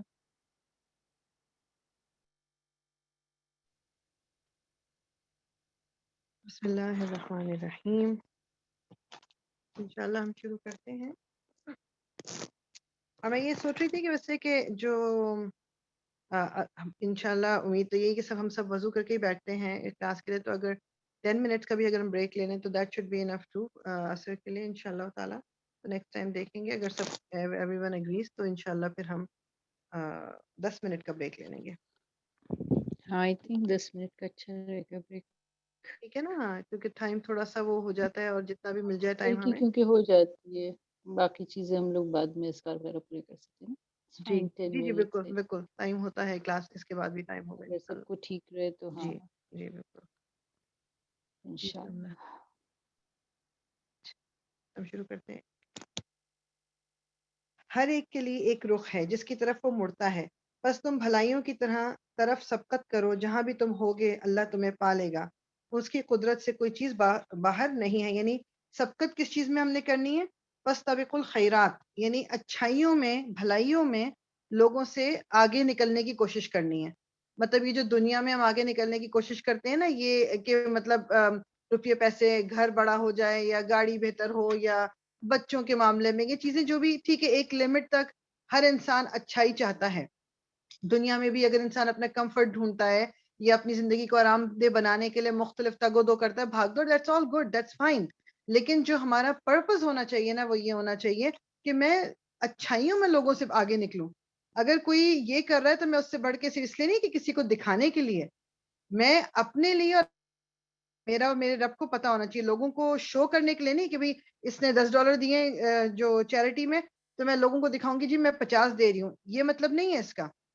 آپ کو پتہ چل رہا ہے کہ کوئی انسان اپنے دین کے لیے کام کر رہا ہے، یا آپ کو پتہ چلا لوگوں کی مدد کرتا ہے، آپ اپنے طور پہ اپنے آپ کو ٹارگٹ دو کہ نہیں میں اس سے بھی زیادہ کر سکتا ہوں. ٹھیک، تو وہ بیسیکلی اللہ تعالیٰ کہہ رہے ہیں کہ تم بھلائیوں کی طرف سبقت کرو، جہاں بھی تم ہوگے اللہ تمہیں پالے گا. یعنی اللہ تعالیٰ دیکھ رہے ہیں، چاہے لوگوں کو پتہ چلے یا نہ پتہ چلے کہ آپ کسی کے لیے کچھ کر رہے ہو یا آپ بہت اچھے کام کرتے ہو، کسی کو بھی پتہ نہ ہو، دیٹس اوکے. اللہ تعالیٰ جانتا ہے، اس کی قدرت سے کوئی چیز باہر نہیں ہے. تمہارا گزر جس مقام سے بھی ہو، وہیں سے اپنا رخ نماز کے وقت مسجد حرام کی طرف پھیرو، کیونکہ یہ تمہارے رب کا بالکل برحق فیصلہ ہے، اور اللہ تم لوگوں کے اعمال سے بے خبر نہیں ہے. اور جہاں سے بھی تمہارا گزر ہو، اپنا رخ مسجد حرام ہی کی طرف پھیرا کرو، اور جہاں بھی تم ہو اسی کی طرف منہ کر کے نماز پڑھو، تاکہ لوگوں کو تمہارے خلاف کوئی حجت نہ ملے. یعنی کہ مسلمان جہاں بھی اب ہوں گے وہ کعبے کی طرف ہی رخ کر کے نماز پڑھیں گے. اب اپنی اپنی طرف یہ نہیں ہوگا کہ جی ایک اس طرف رخ کر رہا ہے، ایک اس طرف رخ کر رہا ہے، ایسا نہیں ہوگا. جہاں بھی آپ ہیں آپ نے کعبے کی طرف منہ کرنا ہے. ہاں، جو ظالم ہیں ان کی زبان کسی حال میں بند نہ ہوگی، تو ان سے نہ تم ان سے نہ ڈرو بلکہ مجھ سے ڈرو، اور اس لیے کہ میں تم پر اپنی نعمت پوری کروں. یعنی لوگوں سے نہیں ڈرنا کہ لوگوں کے ڈر سے جی بعض دفعہ ہم اپنی نمازیں چھوڑ دیتے ہیں کہ کیا کہے گا، یا میرا میک اپ خراب ہو گیا تو پھر لوگ کیا کہیں گے، یا میرے کپڑے نہ وہ ہو جائے، میں کیسے لوگوں کے سامنے زمین پہ نماز کیسے پڑھوں گی. یہ تمام چیزیں ہمیں اس سے اوپر آنا ہے. ہمیں کس سے ڈرنا ہے؟ اللہ تعالیٰ کیا کہہ رہے ہیں؟ وخش فلا تخشو، یعنی ان سے نہ ڈرو، کسی اور سے نہ ڈرو، بس مجھ سے ڈرو تم صرف، اس لیے کہ میں تم پر اپنی نعمت پوری کروں، اور اس توقع پر کہ میرے اس حکم کی پیروی سے تم اسی طرح فلاح کا راستہ پاؤ گے جس طرح تمہیں اس چیز سے فلاح نصیب ہوئی کہ میں نے تمہارے درمیان خود تم میں سے ایک رسول بھیجا جو تمہیں میری آیات سناتا ہے، تمہاری زندگیوں کو سنوارتا ہے، تمہیں کتاب اور حکمت کی تعلیم دیتا ہے، اور تمہیں وہ باتیں سکھاتا ہے جس کو تم جانتے نہ تھے. لہٰذا تم مجھے یاد کرو، میں تمہیں یاد رکھوں گا، اور میرا شکر ادا کرو، کفران نعمت نہ کرو. بہت ہی امپورٹنٹ پارٹ آف دی آیا. یہ آیا نمبر جو 152 ہے، اس کا جو یہ آخری پارٹ ہے نا، یہ جو اللہ تعالیٰ کیا فرما رہے، بلکہ آیا نمبر 152 ہی ہے یہ. فَاذْكُرُونِي أَذْكُرْكُمْ وَاشْكُرُوا لِي وَلَا تَكْفُرُونَ. تو مجھے یاد کرو، میں تمہیں یاد کروں گا. مطلب اللہ تعالیٰ کہہ رہے ہیں تو مجھے یاد کرو، میں تمہیں یاد. آپ امیجن کرو کہ اللہ تعالیٰ فرشتوں کی محفل میں میرا اور آپ کا نام لے کے ہمیں ہمارا ذکر کر رہے ہیں. یعنی اس سے بڑی کوئی بات کوئی ہو سکتی ہے؟ جیسے اگر ہم دنیاوی لیول سے بات کریں، کوئی سیلیبریٹی، کوئی بڑی پوزیشن والا بندہ وہ ہمارا ذکر کر دے، ہمارا نام لے دے ایک دفعہ، ہم کتنے عرصے لوگوں کو بتاتے رہتے ہیں کہ اس نے میرا نام لیا تھا. تو اللہ تعالیٰ کیا کہہ رہے ہیں کہ تم مجھے یاد کرو، میں تمہیں یاد کروں گا، اور میرا شکر ادا کرو، کفران نعمت نہ کرو، کفر نہ کرو. کفر کا مطلب کیا ہے؟ انکار نہیں کرو. جو نعمتیں تمہیں دی ہوئی اللہ تعالیٰ نے ان کا شکر ادا کرتے رہو، بس ان سے انکار نہ کرو. اے لوگوں جو ایمان لائے ہو، صبر اور نماز سے مدد لو، اللہ صبر کرنے والوں کے ساتھ ہے. نماز ہمیں صبر سکھاتی ہے. ہمیں صبر ہوگا تو ہم نماز پڑھیں گے، اور جب نماز پڑھنے کی عادت پکی ہوتی تو انسان کے اندر صبر بھی آ جاتا ہے. اور جو لوگ اللہ کی راہ میں مارے جائیں انہیں مردہ نہ کہو، ایسے لوگ تو حقیقت میں زندہ ہیں مگر تمہیں ان کی زندگی کا شعور نہیں ہوتا. اور ہم ضرور تمہیں اچھا اس آیت کو بھی انڈر لائن کر لیں، اپنے پاس لکھ لیں. آیت نمبر 150 ایک تو میری 155 جو ہے، ٹھیک، اس کو بھی بالکل اچھے طریقے سے اپنے اندر بٹھا لیں. عربی میں کیا ہے؟ وَلَنَبْلُوَنَّكُمْ بِشَيْءٍ مِّنَ الْخَوْفِ وَالْجُوعِ وَنَقْصٍ مِّنَ الْأَمْوَالِ وَالْأَنفُسِ وَالثَّمَرَاتِ وَبَشِّرِ الصَّابِرِينَ. اور ہم ضرور تمہیں خوف و خطر، فاقہ کشی، جان و مال کے نقصانات، آمدنیوں کے گھاٹے میں مبتلا کر کے تمہاری آزمائش کریں گے. اللہ تعالیٰ نے کیا کہا؟ ضرور کریں گے ہم یہ، یعنی کہ دس از اے ڈن ڈیل. کس چیز سے کریں گے ہماری آزمائش؟ کبھی خوف سے کہ تم کسی چیز کے ڈر سے، اب تمہیں ڈر ہے، اب دیکھیں کہ جی اللہ کی راہ پہ چل رہے ہو کہ نہیں چل رہے. کبھی بھوک کی فکر ہوگی کہ اچھا میں نے اگر یہ بات بول دی کہ میری جاب تو نہیں چلی جائے گی، میری تنخواہ تو نہیں کم ہو جائے گی، یا مجھے نوکری سے تو کوئی نہیں نکال دے گا اگر میں نماز پڑھ لی، اگر میں نے سرٹن وے ڈریس کر لیا، یا میں نے کوئی بات بول دی ہے، کسی کو سپورٹ کر دیا. اللہ تعالیٰ کہہ رہے ہیں کہ ان سب چیزوں سے میں تمہیں آزماؤں گا. یہ ہماری آزمائشیں ہوتی ہیں. اس پہ اب آگے کیا اللہ تعالیٰ کہہ رہے ہیں؟ جن حالات میں جو لوگ صبر کریں اور جب کوئی مصیبت پڑے تو کہیں کہ ہم اللہ ہی کے ہیں اور اللہ ہی کی طرف ہمیں پلٹ کر جانا ہے. یہ ہم پڑھتے تو ہیں نا، لیکن ہم لوگوں کے مرنے پہ پڑھتے ہیں. انا للہ و انا الیہ راجعون. یہ صرف مرنے پہ نہیں پڑھا جاتا، کوئی بھی چیز، کوئی نقصان ہو جائے، کوئی پریشان ہے آپ، کوئی فکر ہے، یہ اس وقت بھی پڑھا جاتا ہے. یہ اللہ تعالیٰ کیا کہہ رہے ہیں؟ وہ کون لوگ ہیں جو اس پہ صبر کرتے ہیں، جو صبر کرتے ہیں اور جب کوئی مصیبت پڑے تو کہتے ہیں ہم اللہ ہی کے ہیں اور اللہ ہی کی طرف ہمیں پلٹ کر جانا ہے، انہیں خوشخبری دے دو، ان پر ان کے رب کی طرف سے بڑی عنایات ہوں گی، اس کی رحمت کا ان پر سایہ کرے گی، اور ایسے ہی لوگ راہ راست پر ہیں۔ اللہ کی رحمت ان لوگوں پر کہ جو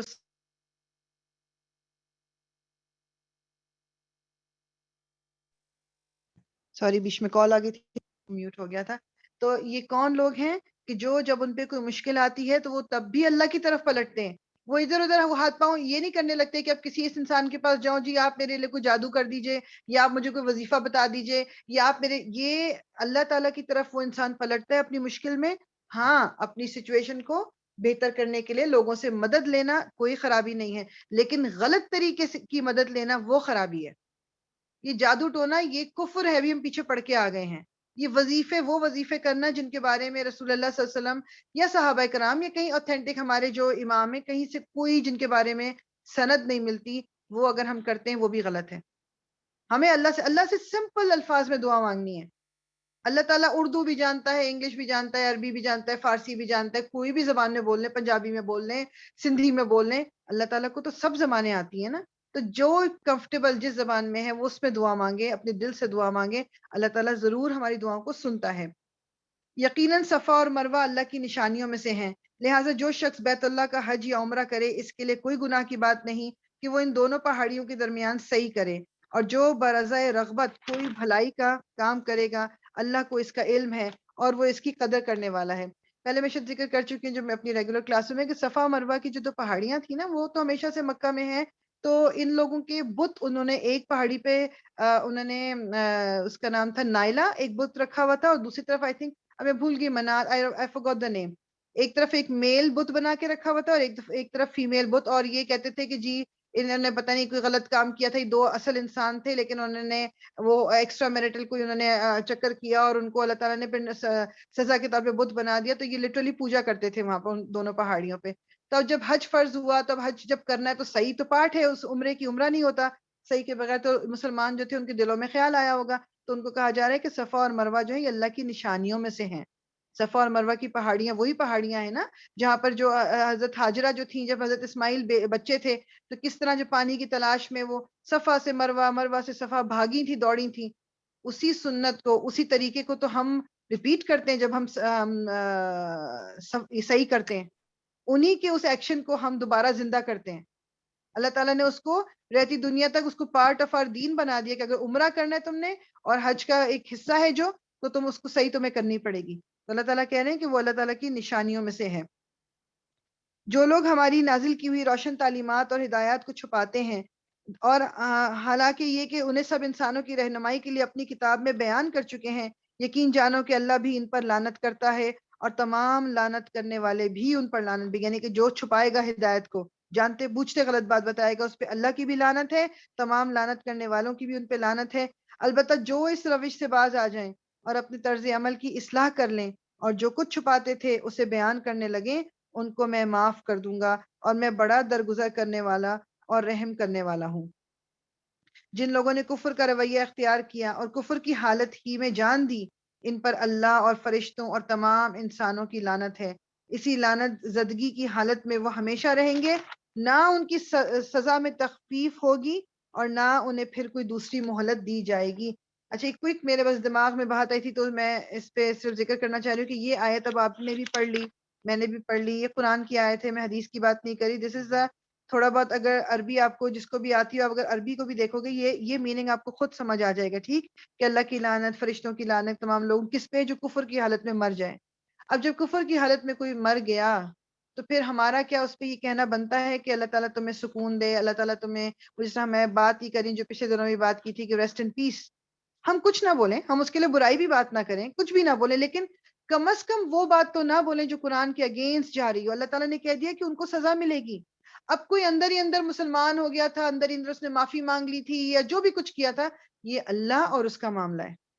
میں بات کیا کر رہی ہوں کہ جو چیز کلیئرلی ہمیں قرآن نے بتا دی، کم از کم ہم اس حد تک تو اتنا کر لیں کہ ہم کلیئر بات کو تو نگیٹ نہ کریں کم از کم۔ ٹھیک ہے، اللہ تعالیٰ نے کہا کہ جو اسی حالت میں وہ ہمیشہ رہیں گے، نہ ان کی سزا میں کمی کی جائے گی اور نہ انہیں کوئی دوسری مہلت دی جائے گی. تمہارا خدا ایک ہی خدا ہے، اسی رحمان اور رحیم، اس رحمان اور رحیم کے سوا کوئی اور خدا نہیں ہے.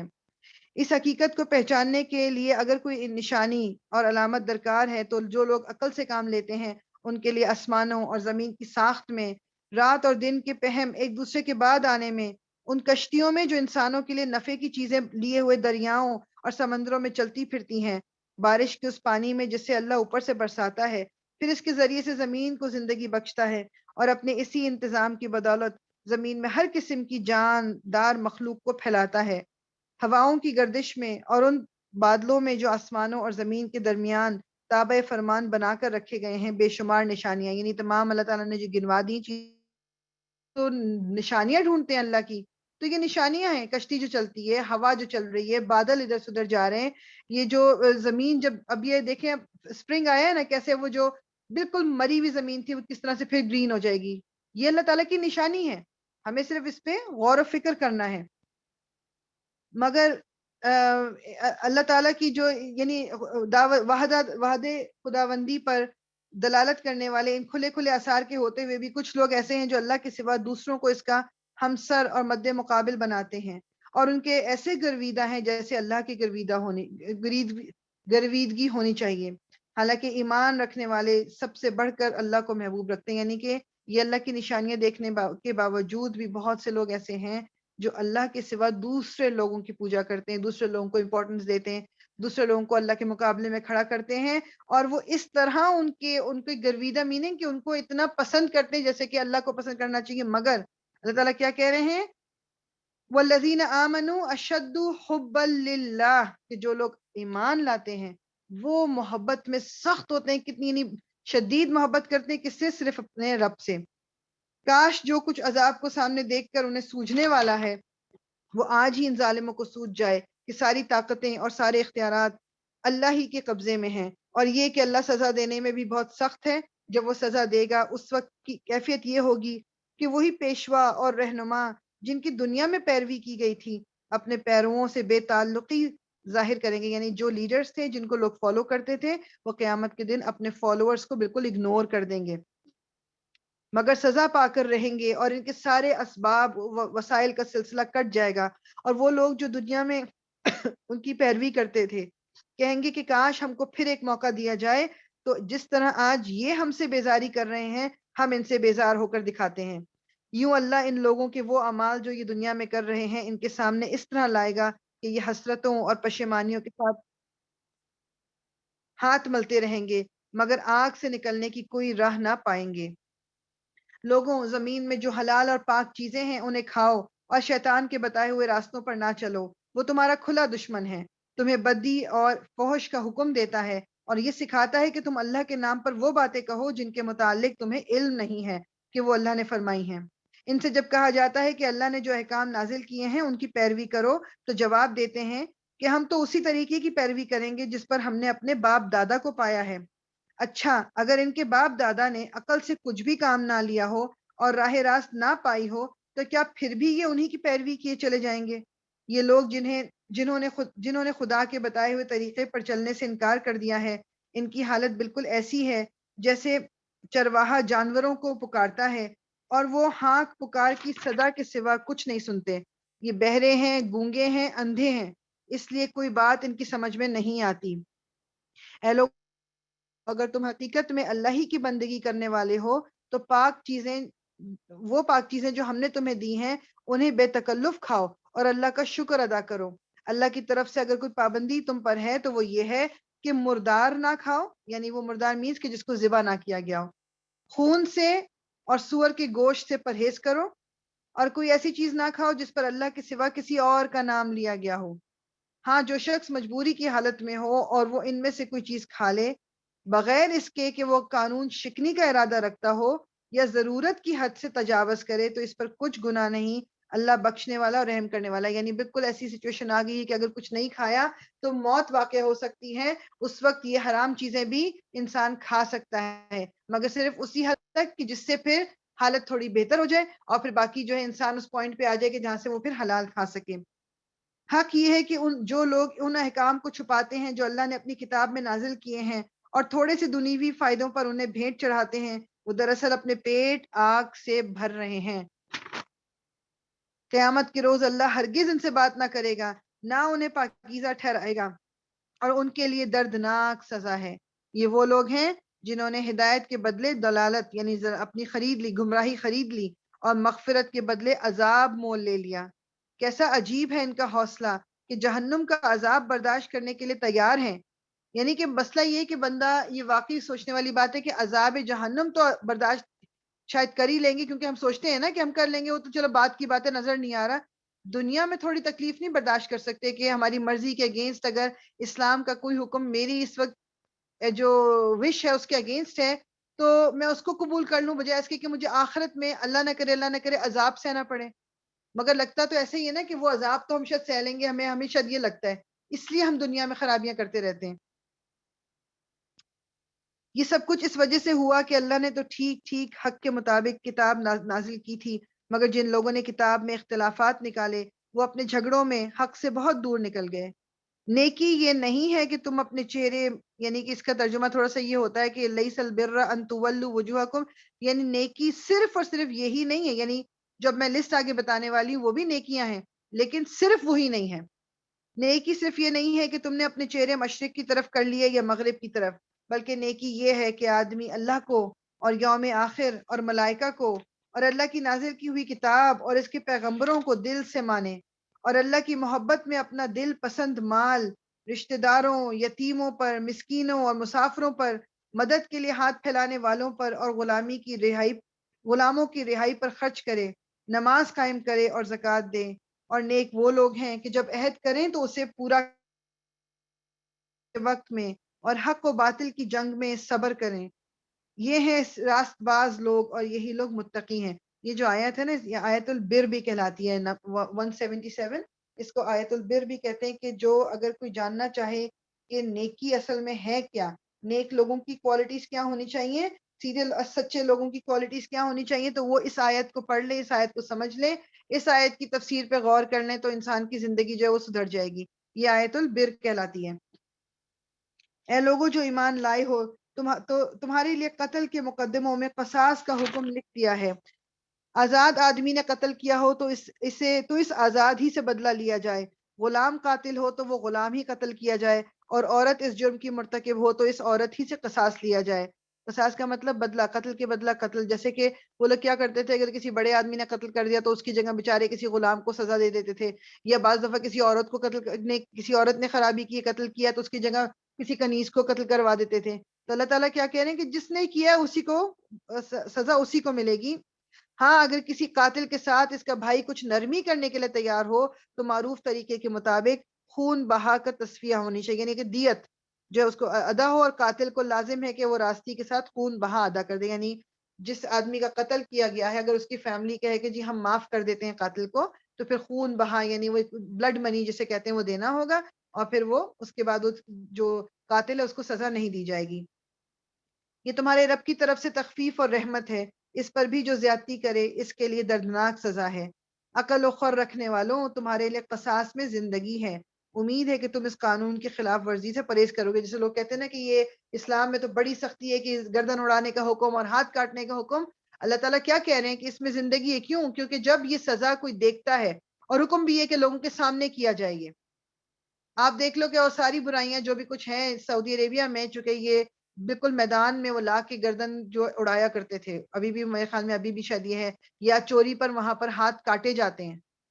وہاں پر اگر آپ سرچ کر کے دیکھ لو کہ وہاں ریٹ جو ہے چوری کا یا ڈاکے کا یا قتل و غارت کا بہت ہی کم ہے، کیونکہ ان کو پتہ ہے کہ سزا ان کو ہی دی جائے گی، اور جو سزا دینے والے ہیں وہ بھی ہمارے ملکوں کی طرح، پاکستان کی طرح یا انڈیا کی طرح رشوت لے کے چھوڑ نہیں دیتے، وہاں پر ایسا کوئی کانسیپٹ نہیں ہے۔ تو اللہ تعالیٰ کیا کہہ رہے ہیں کہ اس میں زندگی ہے، یہ تمہیں لگتا ہے، یہ تو اللہ تعالیٰ نے اس میں زندگی رکھی ہے قصاص کے اندر۔ تم پر فرض کیا گیا ہے کہ جب تم میں سے کسی کی موت کا وقت آئے اور وہ اپنے پیچھے مال چھوڑ رہا ہو تو والدین اور رشتہ داروں کے لیے معروف طریقے سے وصیت کریں، یہ حق ہے متقی لوگوں پر۔ اس میں ڈیٹیل میں نہیں جاؤں گی، وصیت کے بارے میں سورہ نساء میں انشاءاللہ آئے گا، تب ہم پڑھیں کریں گے۔ یہ اس وقت کی بات ہے کہ جب ابھی حصے مقرر نہیں کیے گئے تھے، حصے جو ہیں وہ ہمیں سورہ نساء میں انشاءاللہ مل جائیں گے. یہ حق ہے متقی لوگوں پر، پھر جنہوں نے وصیت سنی اور بعد میں اسے بدل ڈالا تو اس کا گناہ ان بدلنے والوں پر ہوگا. اللہ سب کچھ سنتا اور جانتا ہے. لہٰذا جس کو یہ اندیشہ ہو کہ وصیت کرنے والے نے نہ دانستہ یا قصدن یعنی کہ جان بوجھ کے یا بغیر جان بوجھ کے حق تلفی کی ہے اور پھر معاملے سے تعلق رکھنے والوں کے درمیان وہ اصلاح کرے تو اس پر کچھ گناہ نہیں ہے. اللہ بخشنے والا اور رحم فرمانے والا. یعنی کہ جو لوگ جو ایگزیکیوٹ کریں گے اس ول کو، وصیت کو، اگر انہوں نے دیکھا کہ جی مرنے والے نے کوئی غلطی کر دی ہے اور ذاتی کی کسی کے ساتھ، تو وہ اس ذاتی کو درست کر سکتے ہیں. یعنی کہ اس وقت پھر وہ اس وصیت کو چینج کر سکتے ہیں اور ان پہ کوئی گناہ نہیں ہوگا.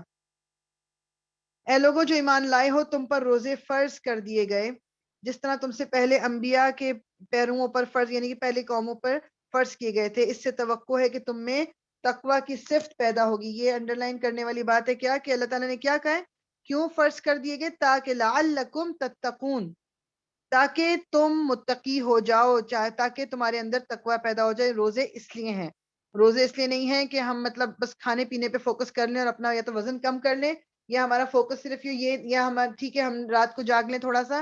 پوری پرسنالٹی چینج، اپنے اندر کیریکٹر بلڈنگ، یہ وہ ہے یہ مہینہ جو ہے رمضان کا. چند مقرر دن کے روزے ہیں. اگر تم میں سے کوئی بیمار ہو یا سفر پر ہو تو دوسرے دنوں میں اتنی ہی تعداد پوری کرے. اور جو لوگ روزہ رکھنے کی قدرت رکھتے ہوں پھر نہ رکھیں تو وہ فدیہ دیں. اچھا یہ والا جو حکم ہے یہ پہلے تھا، بعد میں جب فرض ہو گیا، روزے فرض ہو گئے تو پھر یہ حکم نہیں ہے کہ آپ رکھ سکتے ہو مگر آپ نے نہیں رکھے تو بس اب آپ فدیہ دے دو گے. ایسا اب نہیں ہے. صرف یہ ہے کہ اگر آپ کی صحت کی وجہ سے یا اگر آپ ٹریول کر رہے ہو، کوئی بھی ویلڈ ریزن، ٹھیک، اس کے علاوہ اب فضول میں روزہ آپ نہیں چھوڑ سکتے. پہلے شروع میں ذرا نرمی تھی تو شروع میں لوگ اگر نہیں رکھ رہے چلو جی فدیہ دے دو. ایک روزے کا فدیہ ایک مسکین کو کھانا کھلانا ہے، اور جو اپنی خوشی سے کچھ زیادہ بھلائی کرے تو یہ اسی کے لیے بہتر ہے. لیکن اگر تم سمجھو تو تمہارے حق میں اچھا یہی ہے کہ روزہ رکھو. رمضان وہ مہینہ ہے جس میں قرآن نازل کیا گیا جو انسانوں کے لیے سراسر ہدایت ہے اور ایسی واضح تعلیمات پر مشتمل ہے جو راہ راست دکھانے والی اور حق اور باطل کا فرق کھول کر رکھ دینے والی ہے. لہٰذا اب سے، اب یہ وہ آ گیا جو فرضیت ہو گئی، لہٰذا اب سے جو شخص اس مہینے کو پائے اس کو لازم ہے کہ اس پورے مہینے کے روزے رکھے. یہ آیت نمبر ہماری 185 ہے. اور جو کوئی مریض ہو یا سفر پر ہو تو وہ دوسرے دنوں میں روزوں کی تعداد پوری کرے. اللہ تمہارے ساتھ نرمی کرنا چاہتا ہے، سختی کرنا نہیں چاہتا. اس لیے یہ طریقہ تمہیں بتایا جا رہا ہے تاکہ تم روزوں کی تعداد پوری کر سکو.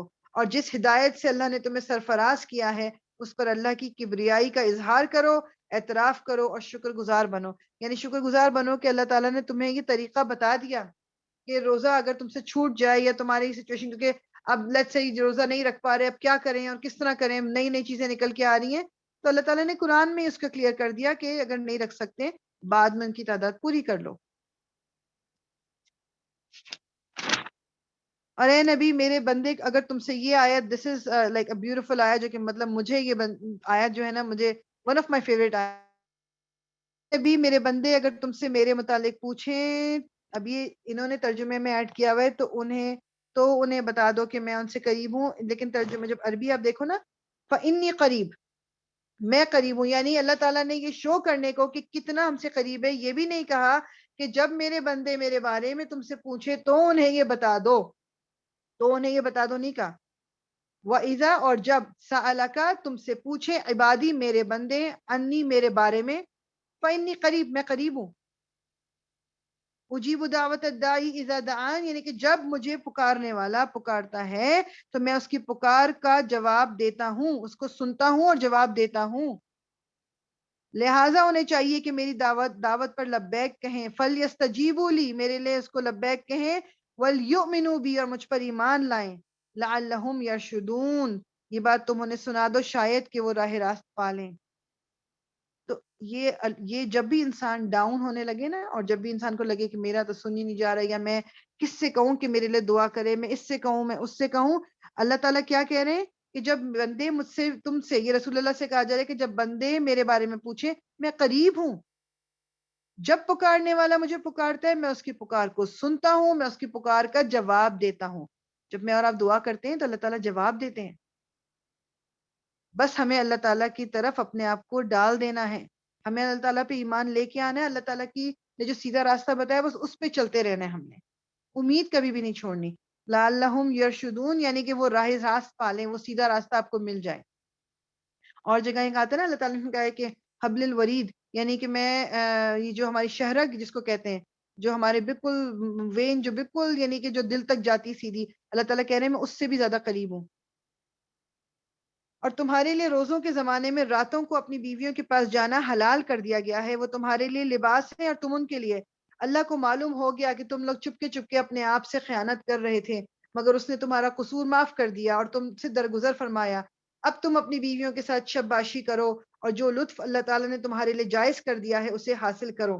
یعنی جب یہ شروع میں روزے تو آ گئے, اب لوگ ظاہری بات ہے ان کو یہ کلیئر نہیں تھا, اچھا جب روزہ نہیں ہے تو کیا رمضان کی رات میں جو ہسبینڈ اینڈ وائف کے تعلق ہے, فزیکل ریلیشن شپ ہے, وہ کر سکتے ہیں؟ نہیں کر سکتے, مگر آف کورس ایک ہیومن نیچر جو ہے تو they use to do it, and then ان کو پریشانی ہوتی تھی کہ اب ہمارے روزے ختم ہو گئے, روزے ضائع ہو گئے یا گناہ مل گئے کیا. تو اللہ تعالیٰ نے کلیئر کر دیا وہ بھی کہ رات کو یعنی روزہ آپ نے کھول لیا, صبح سحری سے پہلے تک پورا ٹائم اویلیبل ہے, whatever you want to do you can have that relationship with your wife اور یور ہسبینڈ. اب تم اپنی بیویوں کے ساتھ شب باشی کرو اور جو لطف اللہ تعالیٰ نے تمہارے لیے جائز کر دیا اسے حاصل کرو. نیز راتوں کو کھاؤ پیو یہاں تک کہ تم کو سیاہی شب کی دھاری سے سفید صبح کی دھاری نمایاں نظر آنے لگے. تب یہ سب کام چھوڑ کر رات تک اپنا روزہ پورا کرو. اور جب تم مسجدوں میں معتکف ہو یعنی جب تم اعتکاف کرو تو بیویوں کے ساتھ مباشرت نہیں کرو. اب اگر کوئی اعتکاف میں بیٹھ گیا ہے, مسجد میں ہو, روزے کی حالت میں ہے کہ نہیں ہے, لیکن اب جب تک اعتکاف میں ہے پھر وہ ریلیشن شپ قائم نہیں کر سکتے. یہ اللہ کی باندھی ہوئی حدیں ہیں, ان کے قریب نہ پھٹکنا. اسی طرح اللہ اپنے احکام لوگوں کے لیے بس راحت بیان کرتا ہے, توقع ہے کہ وہ غلط رویے سے بچیں گے. اور تم لوگ نہ تو آپس میں ایک دوسرے کے مال غلط طریقے سے کھاؤ اور نہ حاکموں کے آگے ان کو اس غرض کے لیے پیش کرو کہ تمہیں دوسروں کے مال کا کوئی حصہ قصدن ظالمانہ طریقے سے کھانے کا موقع مل جائے. یعنی کہ پیسے کو نہ تو کسی کے پیسے مارو, نہ ان پیسوں کو اپنے پیسوں کو کسی ایسی جگہ لگاؤ کہ جیسے رشوت دینا, کہ آپ نے کسی کو پیسے دے دیے کہ ذرا میرے حق میں فیصلہ دے دینا. لوگ تم سے چاند کی گھٹتی بڑھتی صورتوں کے متعلق پوچھتے ہیں, کہو یہ لوگوں کے لیے تاریخوں کی تعین کی اور حج کی علامتیں ہیں. یعنی چاند کا بڑھنا اور گھٹنا یہ ہمیں حج کی مطلب ہمارے جو قمری کیلنڈر ہے, جو لونر کیلنڈر, اس کے بارے میں بتاتا ہے. نیز ان سے کہو یہ کوئی نیکی کا کام نہیں ہے کہ تم اپنے گھروں میں پیچھے کی طرف سے داخل ہوتے ہو. نیکی تو اصل میں یہ ہے کہ آدمی اللہ کی ناراضگی سے بچے, لہٰذا تم اپنے گھروں میں دروازے ہی سے آیا کرو. البتہ اللہ سے ڈرتے رہو, شاید کہ تمہیں فلاح نصیب ہو جائے. یہ ان میں ایک طریقہ یہ تھا کہ جب وہ احرام پہن لیتے تھے, لیٹ سے کسی نے احرام پہنا حج کا, اب وہ گھر سے نکلا, اس کو کوئی چیز یاد آ گئی, اب ان کا یہ تھا کہ یہ جو ہے گناہ ہو جائے گا اگر میں گھر واپس گیا. تو وہ پیچھے سے اپنی کھڑکی, اسپیشلی ایک کھڑکی بناتے تھے پیچھے کی طرف, کہ ادھر سے اندر انٹر ہوتے تھے. وہ کہتے تھے کہ یہ مطلب آگے سے اب جائیں گے تو گناہ ہو جائے گا. تو اللہ تعالیٰ کیا کہہ رہے ہیں کہ تم یہ کوئی نیکی کا کام نہیں ہے کہ تم پیچھے سے جو آ رہے ہو سامنے کی طرف سے جاؤ تم اپنے گھروں کے اندر. نیکی کیا ہے کہ اللہ کی ناراضگی سے بچو, اور تم اللہ کی راہ میں ان لوگوں سے لڑو جو تم سے لڑتے ہیں, مگر زیادتی نہ کرو کہ اللہ زیادتی کرنے والوں کو پسند نہیں کرتا. ان سے لڑو جہاں بھی تمہارا ان سے مقابلہ پیش آئے, اور انہیں نکالو جہاں سے انہوں نے تم کو نکالا ہے, اس لیے کہ قتل اگرچہ برا ہے مگر فتنہ اس سے بھی زیادہ برا ہے. اور مسجد حرام کے قریب جب تک وہ تم سے نہ لڑے تو تم بھی نہ لڑو, مگر جب وہ وہاں لڑنے سے نہ چوکے, یعنی کہ وہ جب تم سے لڑائی کریں تو تم بھی بے تکلف انہیں مارو, کہ ایسے کافروں کی یہی سزا ہے. پھر اگر وہ باز آ جائیں تو جان لو کہ اللہ معاف کرنے والا اور رحم فرمانے والا ہے. میں کہتی ہوں یہ والی آیت اگر وہ نان مسلم بھی پڑھ لیں گے, وہ والے مسلمان جن کو پتہ ہی نہیں ہے کہ جی اسلام تو یہ کہتا ہے, یہ کہتا ہے, اللہ تعالیٰ کیا کہہ رہے ہیں, بار بار ہمیں کیا بتایا جا رہا ہے کہ زیادتی نہیں کرنی, پہل نہیں کرنی. اور اگر وہ پہل کر رہے ہیں تو ٹھیک ہے تم جواب دے سکتے ہو, لیکن اگر لیٹ سے وہ پھر رک گئے, انہوں نے معافی مانگ لی تو ان کو معاف کر دو, پھر ان کو مارتے ہی نہیں رہنا. مطلب یہ اصول سکھایا جا رہا ہے. اب یہ کیا بات ہے کہ مسلمانوں سے یہ ایکسپیکٹ کیا جاتا ہے کہ ان کے ساتھ کچھ بھی اگر کیا جا رہا ہے وہ چپ کر کے بیٹھے, وہ اس کے اگینسٹ نہیں کھڑے ہوں گے. اگینسٹ کھڑے ہوں تو وہ ٹیررسٹ بن جاتے ہیں. سیریا میں جو کچھ ہو رہا ہے مسلمانوں کے ساتھ, وہ بےچارے مارے جا رہے ہیں, لیکن وہ کچھ اگر کریں تو وہ جی ٹیررسٹ ہیں. فلسطینیوں کے ساتھ جو کچھ ہو رہا ہے وہ ٹیررسٹ بن گیا کیونکہ وہ جی اسرائیلی فوجوں کے سامنے کھڑے ہوئے ہیں. تو اللہ تعالیٰ کیا کہہ رہے ہیں کہ جب تم خود ذاتی نہ کرو, خود پہل نہ کرو، لیکن اگر تمہارے ساتھ زیادتی کی جا رہی ہے تو اس کا جواب دے سکتے ہو تم، اور جب وہ زیادتی کرنے والا رک جائے تو پھر تم بھی رک جاؤ. تم ان سے لڑتے رہو یہاں تک کہ فتنہ باقی نہ رہے اور دین اللہ کے لیے ہو جائے. پھر اگر وہ باز آ جائیں تو سمجھ لو کہ ظالموں کے سوا اور کسی پر دست درازی روا نہیں ہے. یعنی جب وہ باز آ گئے، وہ رک گئے، پھر تم ان کے ساتھ زیادتی نہیں کر سکتے. ماہ حرام کا بدلہ ماہ حرام ہی ہے اور تمام حرمتوں کا لحاظ برابری کے ساتھ ہوگا. لہٰذا جو تم پر دست درازی کرے تم بھی اسی طرح اس پر دست درازی کرو. یعنی جو تم سے لڑے تم اس سے لڑو، البتہ اللہ سے ڈرتے رہو اور یہ جان رکھو کہ اللہ انہی لوگوں کے ساتھ ہے جو اس کی حدود توڑنے سے پرہیز کرتے ہیں. اللہ کی راہ میں خرچ کرو اور اپنے ہاتھوں اپنے آپ کو ہلاکت میں نہ ڈالو. احسان کا طریقہ اختیار کرو تاکہ کہ اللہ محسنوں کو. احسان کا طریقہ کیا ہے کہ اللہ تعالیٰ حضور صلی اللہ علیہ وسلم کی ایک حدیث کا مفہوم ہے کہ اللہ کی عبادت یعنی احسن طریقے سے کرو. مطلب کیا؟ یعنی ایسے کرو عبادت کہ یعنی تو رب کو دیکھ رہا ہے، یعنی اللہ تعالیٰ کو تو دیکھ سکتا ہے. اور اگر ایسا نہیں کر سکتے تو یہی تو سوچ لو کم از کم کہ اللہ تعالیٰ تو تمہیں دیکھ ہی رہا ہے. احسان کا لیول کسی بھی چیز میں، کسی بھی معاملے میں وہ ہوتا ہے کہ آپ کسی چیز کو بھی بہترین طریقے سے کر رہے ہیں. جس طرح میں نے ماں باپ کے معاملے میں نے کہا کہ جو آیت ہے نا کہ وہ بالوالدین احسانہ، احسان کا مطلب یہ ہے. اور یہ چھوٹی سی اگزامپل ہے جو ایک واقعہ بہت ہم بچپن سے بھی پڑھتے تھے کہ وہ مطلب جو ایک ماں بہت بوڑھی ہو گئی تھی تو اس نے بیٹے سے رات کو اس کی آنکھ کھلی سے پانی مانگا. بیٹا جب واپس آیا پانی لے کے تو ماں دوبارہ سو چکی تھی. تو وہ آپ یہ صحابی تھے، کوئی پوری رات اب کھڑے رہے کہ جب تک دوبارہ ان کی آنکھ کھلی. فجر پہ انہوں نے دیکھا تو بیٹا کھڑا ہوا ہے وہاں پہ پانی لے کے. انہوں نے کہا کہ تم لیٹے؟ نے کہا نہیں، مجھے تھا کہ آپ کی جب آنکھ کھلی تو آپ کو پانی چاہیے ہوگا. یعنی احسان کا لیول وہ ہے کہ جو گوئنگ ابو اینڈ بیونڈ، چہرے پہ ماتھے پہ بل بھی نہیں لانا کسی کام کو کرتے ہوئے، یہ ہے احسان. اللہ کی خوشنودی کے لیے جب حج اور عمرے کی نیت کرو تو اسے پورا کرو، اور اگر کہیں گھر جاؤ تو جو قربانی میسر آئے اللہ کی خدمت میں پیش کرو، اور اپنے سر نہ مونڈو جب تک کہ قربانی اپنی جگہ نہ پہنچے گی. ہمیں سب پتہ ہے کہ حج کرنے کے لیے اس وقت تک آپ اپنا شیو نہیں کرتے، سر مرد شیو کرتے ہیں کہ وہ نہیں کرتے جب تک کہ قربانی نہ ہو جائے. مگر جو شخص مریض ہو یا جس کے سر میں کوئی تکلیف ہو اور اس بنا پر اپنا سر منڈوا لے تو اسے چاہیے کہ فدیے کے طور پر روزے رکھے یا صدقہ دے یا قربانی کرے. پھر اگر تمہیں امن نصیب ہو جائے اور تم حج سے پہلے مکے پہنچ جاؤ تو جو شخص تم میں سے حج کا زمانہ آنے تک عمرے کا فائدہ اٹھائے تو وہ حسب مقدور قربانی دے. اور اگر قربانی میسر نہ ہو تو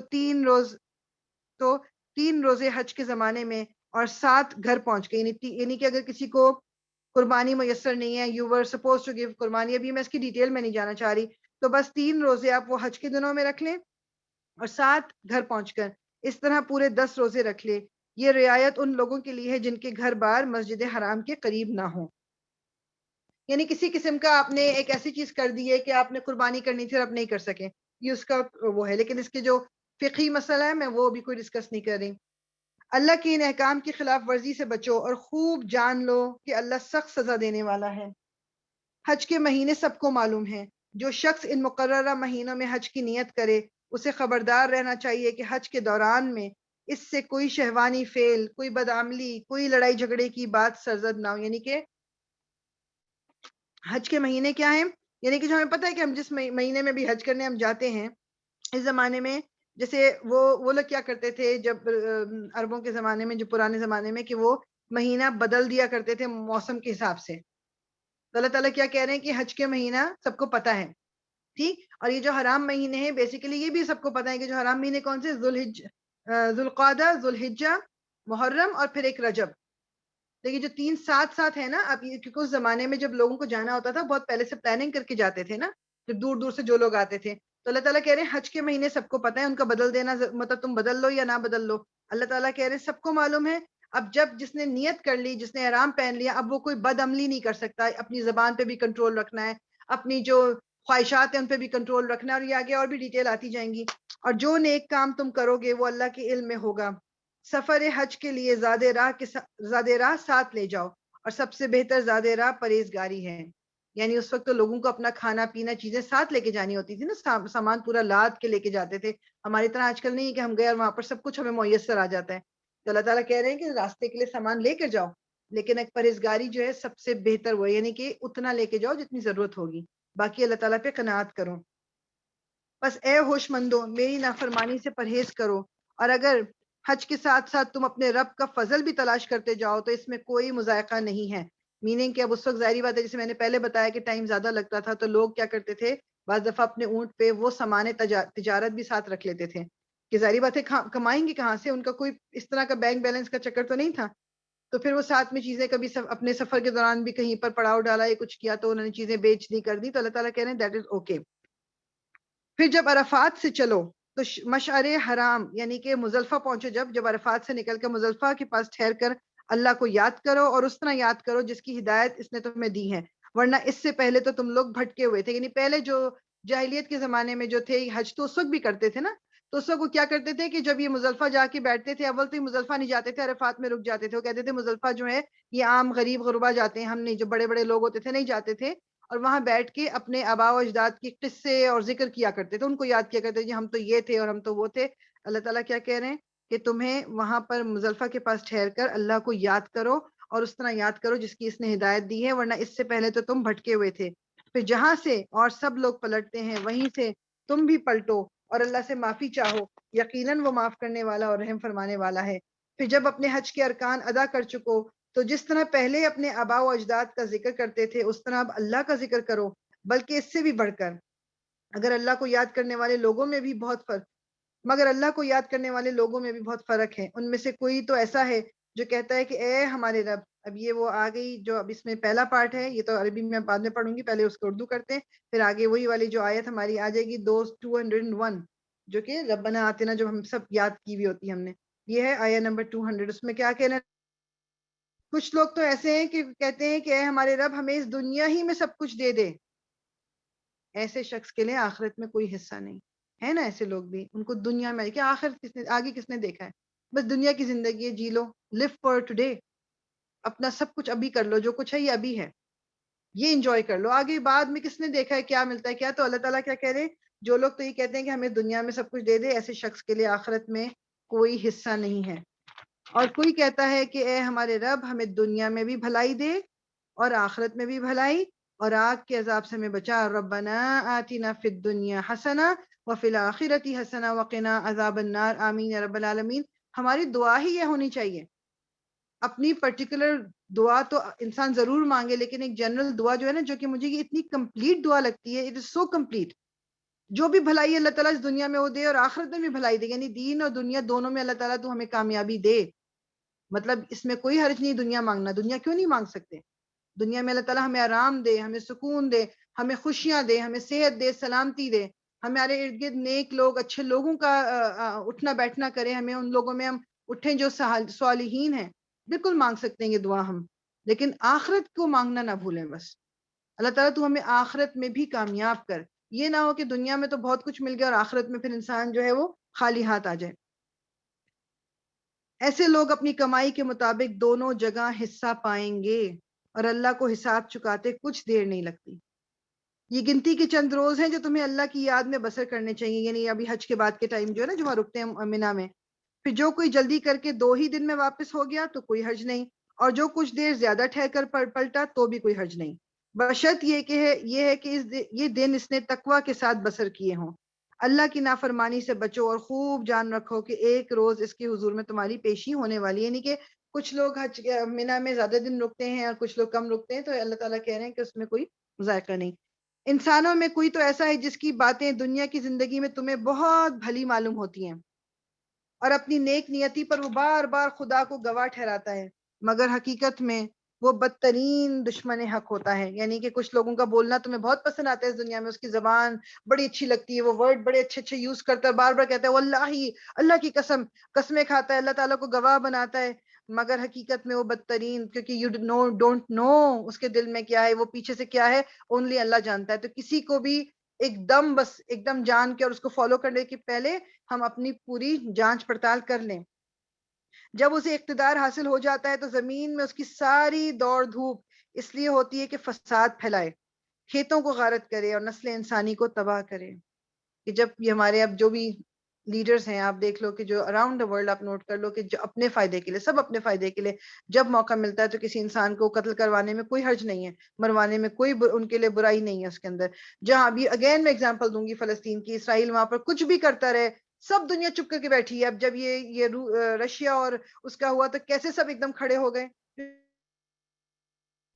مسلمان نہیں مارے جا رہے تھے, اور کس طرح اوپنلی لوگوں نے بارڈر ملکوں نے کھولے, اور یہ کہہ کے کہ جی صرف they will accept only white چمڑی والے, گوری آنکھ, green eyes and blue eyes اور وائٹ سکن, یہ بھی کہا گیا, یہ کیپچر, یہ ریکارڈڈ ہے, یہ نیوز میں ہے, یہ مسلمان انٹر نہیں ہوں گے یا ڈارک سکن والے لوگ انٹر نہیں ہوں گے. اب ظاہری بات ہے کہ جو مسلمان تو نہیں ہے ادھر, جو جنگ ہو رہی ہے اس میں مسلمان تو نہیں, لیکن بیسیکلی وہ کیا کہہ رہے تھے کہ صرف جو فیئر سکن والے ہیں, جو کرسچنز ہیں بیسیکلی, ان کو ہم انٹر ہونے دیں گے, دوسروں کو انٹر نہیں ہونے دیں گے ہم. تو کہنے کا مقصد یہ ہے کہ یہ فساد ہے, یہ فساد پھیلایا جاتا ہے. اس طرح سے فساد ہوتا ہے کہ آپ لوگوں میں جب اس طرح سے ڈفرینشیٹ کرنا شروع کر دو, کسی کو آپ بہت کہیں اوپر بٹھا دو اور کسی کو بالکل نیچے گرا دو, یہ بھی انسان کی تباہی ہے بیسیکلی. حالانکہ اللہ جسے وہ گواہ بنا رہا تھا فساد کو ہرگز پسند نہیں کرتا, اور اللہ تعالیٰ فساد کو بالکل پسند نہیں کرتے.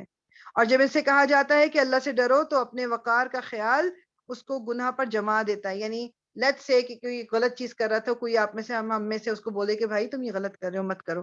اب اس کو سمجھ تو آ گئی کہ ہاں میری غلطی تھی, یا میں نے منہ سے کچھ بولا اور سمجھ تو آ گیا کہ میں نے غلط بولا, لیکن اب میں اگر لوگوں کے سامنے ایکسیپٹ کر لوں کہ میں نے غلط بولا, یہ تو میرے لیے بہت ایک بڑی بری بات ہو جائے گی, تو اب میں اس گناہ پہ اڑ جاؤں, although I know it's wrong, میں پھر بھی اڑ جاؤں. تو اللہ تعالیٰ کیا کہہ رہے ہیں کہ وہ, اور جب اس سے کہا جاتا ہے کہ اللہ سے ڈرو تو اپنے وقار کا, یعنی اپنی پوزیشن کا خیال اس کو گناہ پر جما دیتا ہے. ایسے شخص کے لیے تو بس جہنم ہی کافی ہے, اور وہ بہت برا ٹھکانہ ہے. دوسری طرف انسانوں ہی میں کوئی ایسا بھی ہے جو اللہ کی رضا کی طلب میں اپنی جان کھپا دیتا ہے, اور ایسے پر اللہ بہت مہربان ہے. اے ایمان لانے والوں, تم پورے کے پورے اسلام میں داخل ہو جاؤ. یہ جو آیت ہے نا, یا ایھا الذین آمنو, اے لوگوں جو ایمان لائے ہو, ادخلوا فی السلم کافہ, اسلام میں پورے کے پورے داخل ہو جائے. ایمان تو تم لے آئے ہو, اب پورا اپنے آپ کو پورا اس میں رنگ میں ڈھال دو. یہ نہ کرو کہ آدھے ادھر تو آدھے ادھر, اور شیطان کی پیروی نہ کرو کہ وہ تمہارا کھلا دشمن ہے. جو صاف صاف ہدایات تمہارے پاس آ چکی ہیں, اگر ان کو پا لینے کے بعد پھر تم نے لغزش کھائی تو خوب جان رکھو کہ اللہ سب پر غالب اور حکیم و دانا ہے. ان ساری نصیحتوں اور ہدایتوں کے بعد بھی لوگ سیدھے نہ ہوں تو کیا اب وہ اس کے منتظر ہیں کہ اللہ بادلوں کا چتر لگائے, فرشتوں کے پرے ساتھ لیے خود سامنے, یعنی کہ اللہ تعالیٰ اب خود جو ہے فرشتوں کے جھرمٹ میں خود آ جائے گا, تب یہ مانیں گے, اور تب تو فیصلہ ہی کر دیا جائے گا. آخرکار سارے معاملات پیش تو اللہ ہی کے حضور ہونے والے ہیں. بنی اسرائیل سے پوچھو کیسی کھلی کھلی نشانیاں ہم نے انہیں دکھائی ہیں, اور پھر یہ بھی ان سے پوچھ لو کہ اللہ کی نعمت پانے کے بعد جو قوم اس کو شقاوت سے بدلتی ہے اسے اللہ کیسی سزا دیتا ہے. یعنی کہ جب اللہ تعالیٰ کی نعمتیں پانے کے بعد لوگ اس کو پلٹ دیتے ہیں اور اس کو زیادتی میں بدل دیتے ہیں, تو پھر اللہ تعالیٰ انہیں کیسی سزا دیتا ہے. جن لوگوں نے کفر کی راہ اختیار کی ہے ان کے لیے دنیا کی زندگی بڑی محبوب دل پسند بنا دی گئی ہے. ایسے لوگ ایمان کی راہ اختیار کرنے والوں کا مذاق اڑاتے ہیں, مگر قیامت کے روز پرہیزگار لوگ ہی ان کے مقابلے میں اعلیٰ مقام ہوں گے. رہا دنیا کا رزق تو اللہ کو اختیار ہے جسے چاہے بے حساب دے. یعنی کہ دنیا میں جو بھی کوئی آپ کو کچھ کہتا رہے, اینڈ آف دا ڈے اگر آپ صحیح راستے پہ ہو تو اللہ تعالیٰ کے یہاں آپ کا درجہ بلند ہے ہی ہے. اللہ تعالیٰ کے پاس آپ کا رزق ہے ہی, کوئی آپ کی رزق نہیں چھین سکتا. جو لکھ دی گئی ہے وہ آپ کو ملے گی ہی ملے گی. ابتدا میں سب لوگ ایک ہی طریقے پر تھے, پھر یہ حالت باقی نہ رہی اور اختلافات رونما ہوئے. تب اللہ نے نبی بھیجے جو راست روی پر بشارت دینے والے اور کج روی کے نتائج سے ڈرانے والے تھے, اور ان کے ساتھ کتاب برحق نازل کی تاکہ حق کے بارے میں لوگوں کے درمیان جو اختلافات رونما ہو گئے تھے ان کا فیصلہ کریں. اور ان اختلافات کے رونما ہونے کی وجہ یہ نہ تھی کہ ابتدا میں لوگوں کو حق بتایا نہیں گیا تھا, نہیں, اختلاف ان لوگوں نے کیا جنہیں حق کا علم ہو چکا تھا, انہوں نے علم دیا جا چکا تھا, انہوں نے روشن ہدایت پا لینے کے بعد محض اس لیے حق کو چھوڑ کر مختلف طریقے نکالے کہ واپس میں زیادتی کرنا چاہتے تھے. پس جو لوگ انبیاء پر ایمان لے آئے انہیں اللہ نے اپنے اذن سے اس حق کا راستہ دکھا دیا جس میں لوگوں نے اختلاف کیا تھا. اللہ جسے چاہتا ہے راہ راست دکھا دیتا ہے. ہم ادھر ہی انشاءاللہ اینڈ کرتے ہیں، پھر اس کو کنٹینیو کریں گے ہم کل جو ہے، آلموسٹ ٹائم بھی ہو گیا ہے. سو آیا نمبر 213 پہ ہم رکے ہیں. آیا نمبر 213. سبحانك اللهم وبحمدك نشهد أن لا إله إلا أنت نستغفرك ونتوب إليك. ربنا تقبل منا إنك أنت السميع العليم وتب علينا إنك أنت التواب الرحيم. الصلاة والسلام على رسول الله. الحمد لله رب العالمين. یا اللہ تعالیٰ جو کچھ بھی ہم نے قرآن پڑھا ہے اسے تو ہم سے قبول فرما لے، اسے ہمارے دل میں اتار دے، اور ہمارے لیے یہ مہینہ جو شروع ہونے والا ہے اس مہینے کی جو برکتیں ہیں اس کو ہم پا سکیں. اللہ تعالیٰ ہماری زندگیوں میں جو چینج آنا چاہیے وہ چینج آ جائے. ہر ایک کو اپنی طرح کی چینج چاہیے، جس میں جو کمیاں ہیں اللہ تعالیٰ ان سب کی کمیوں کو دور کر دے اور ہمیں اپنا بندہ بنا لے. آمین یا رب العالمین.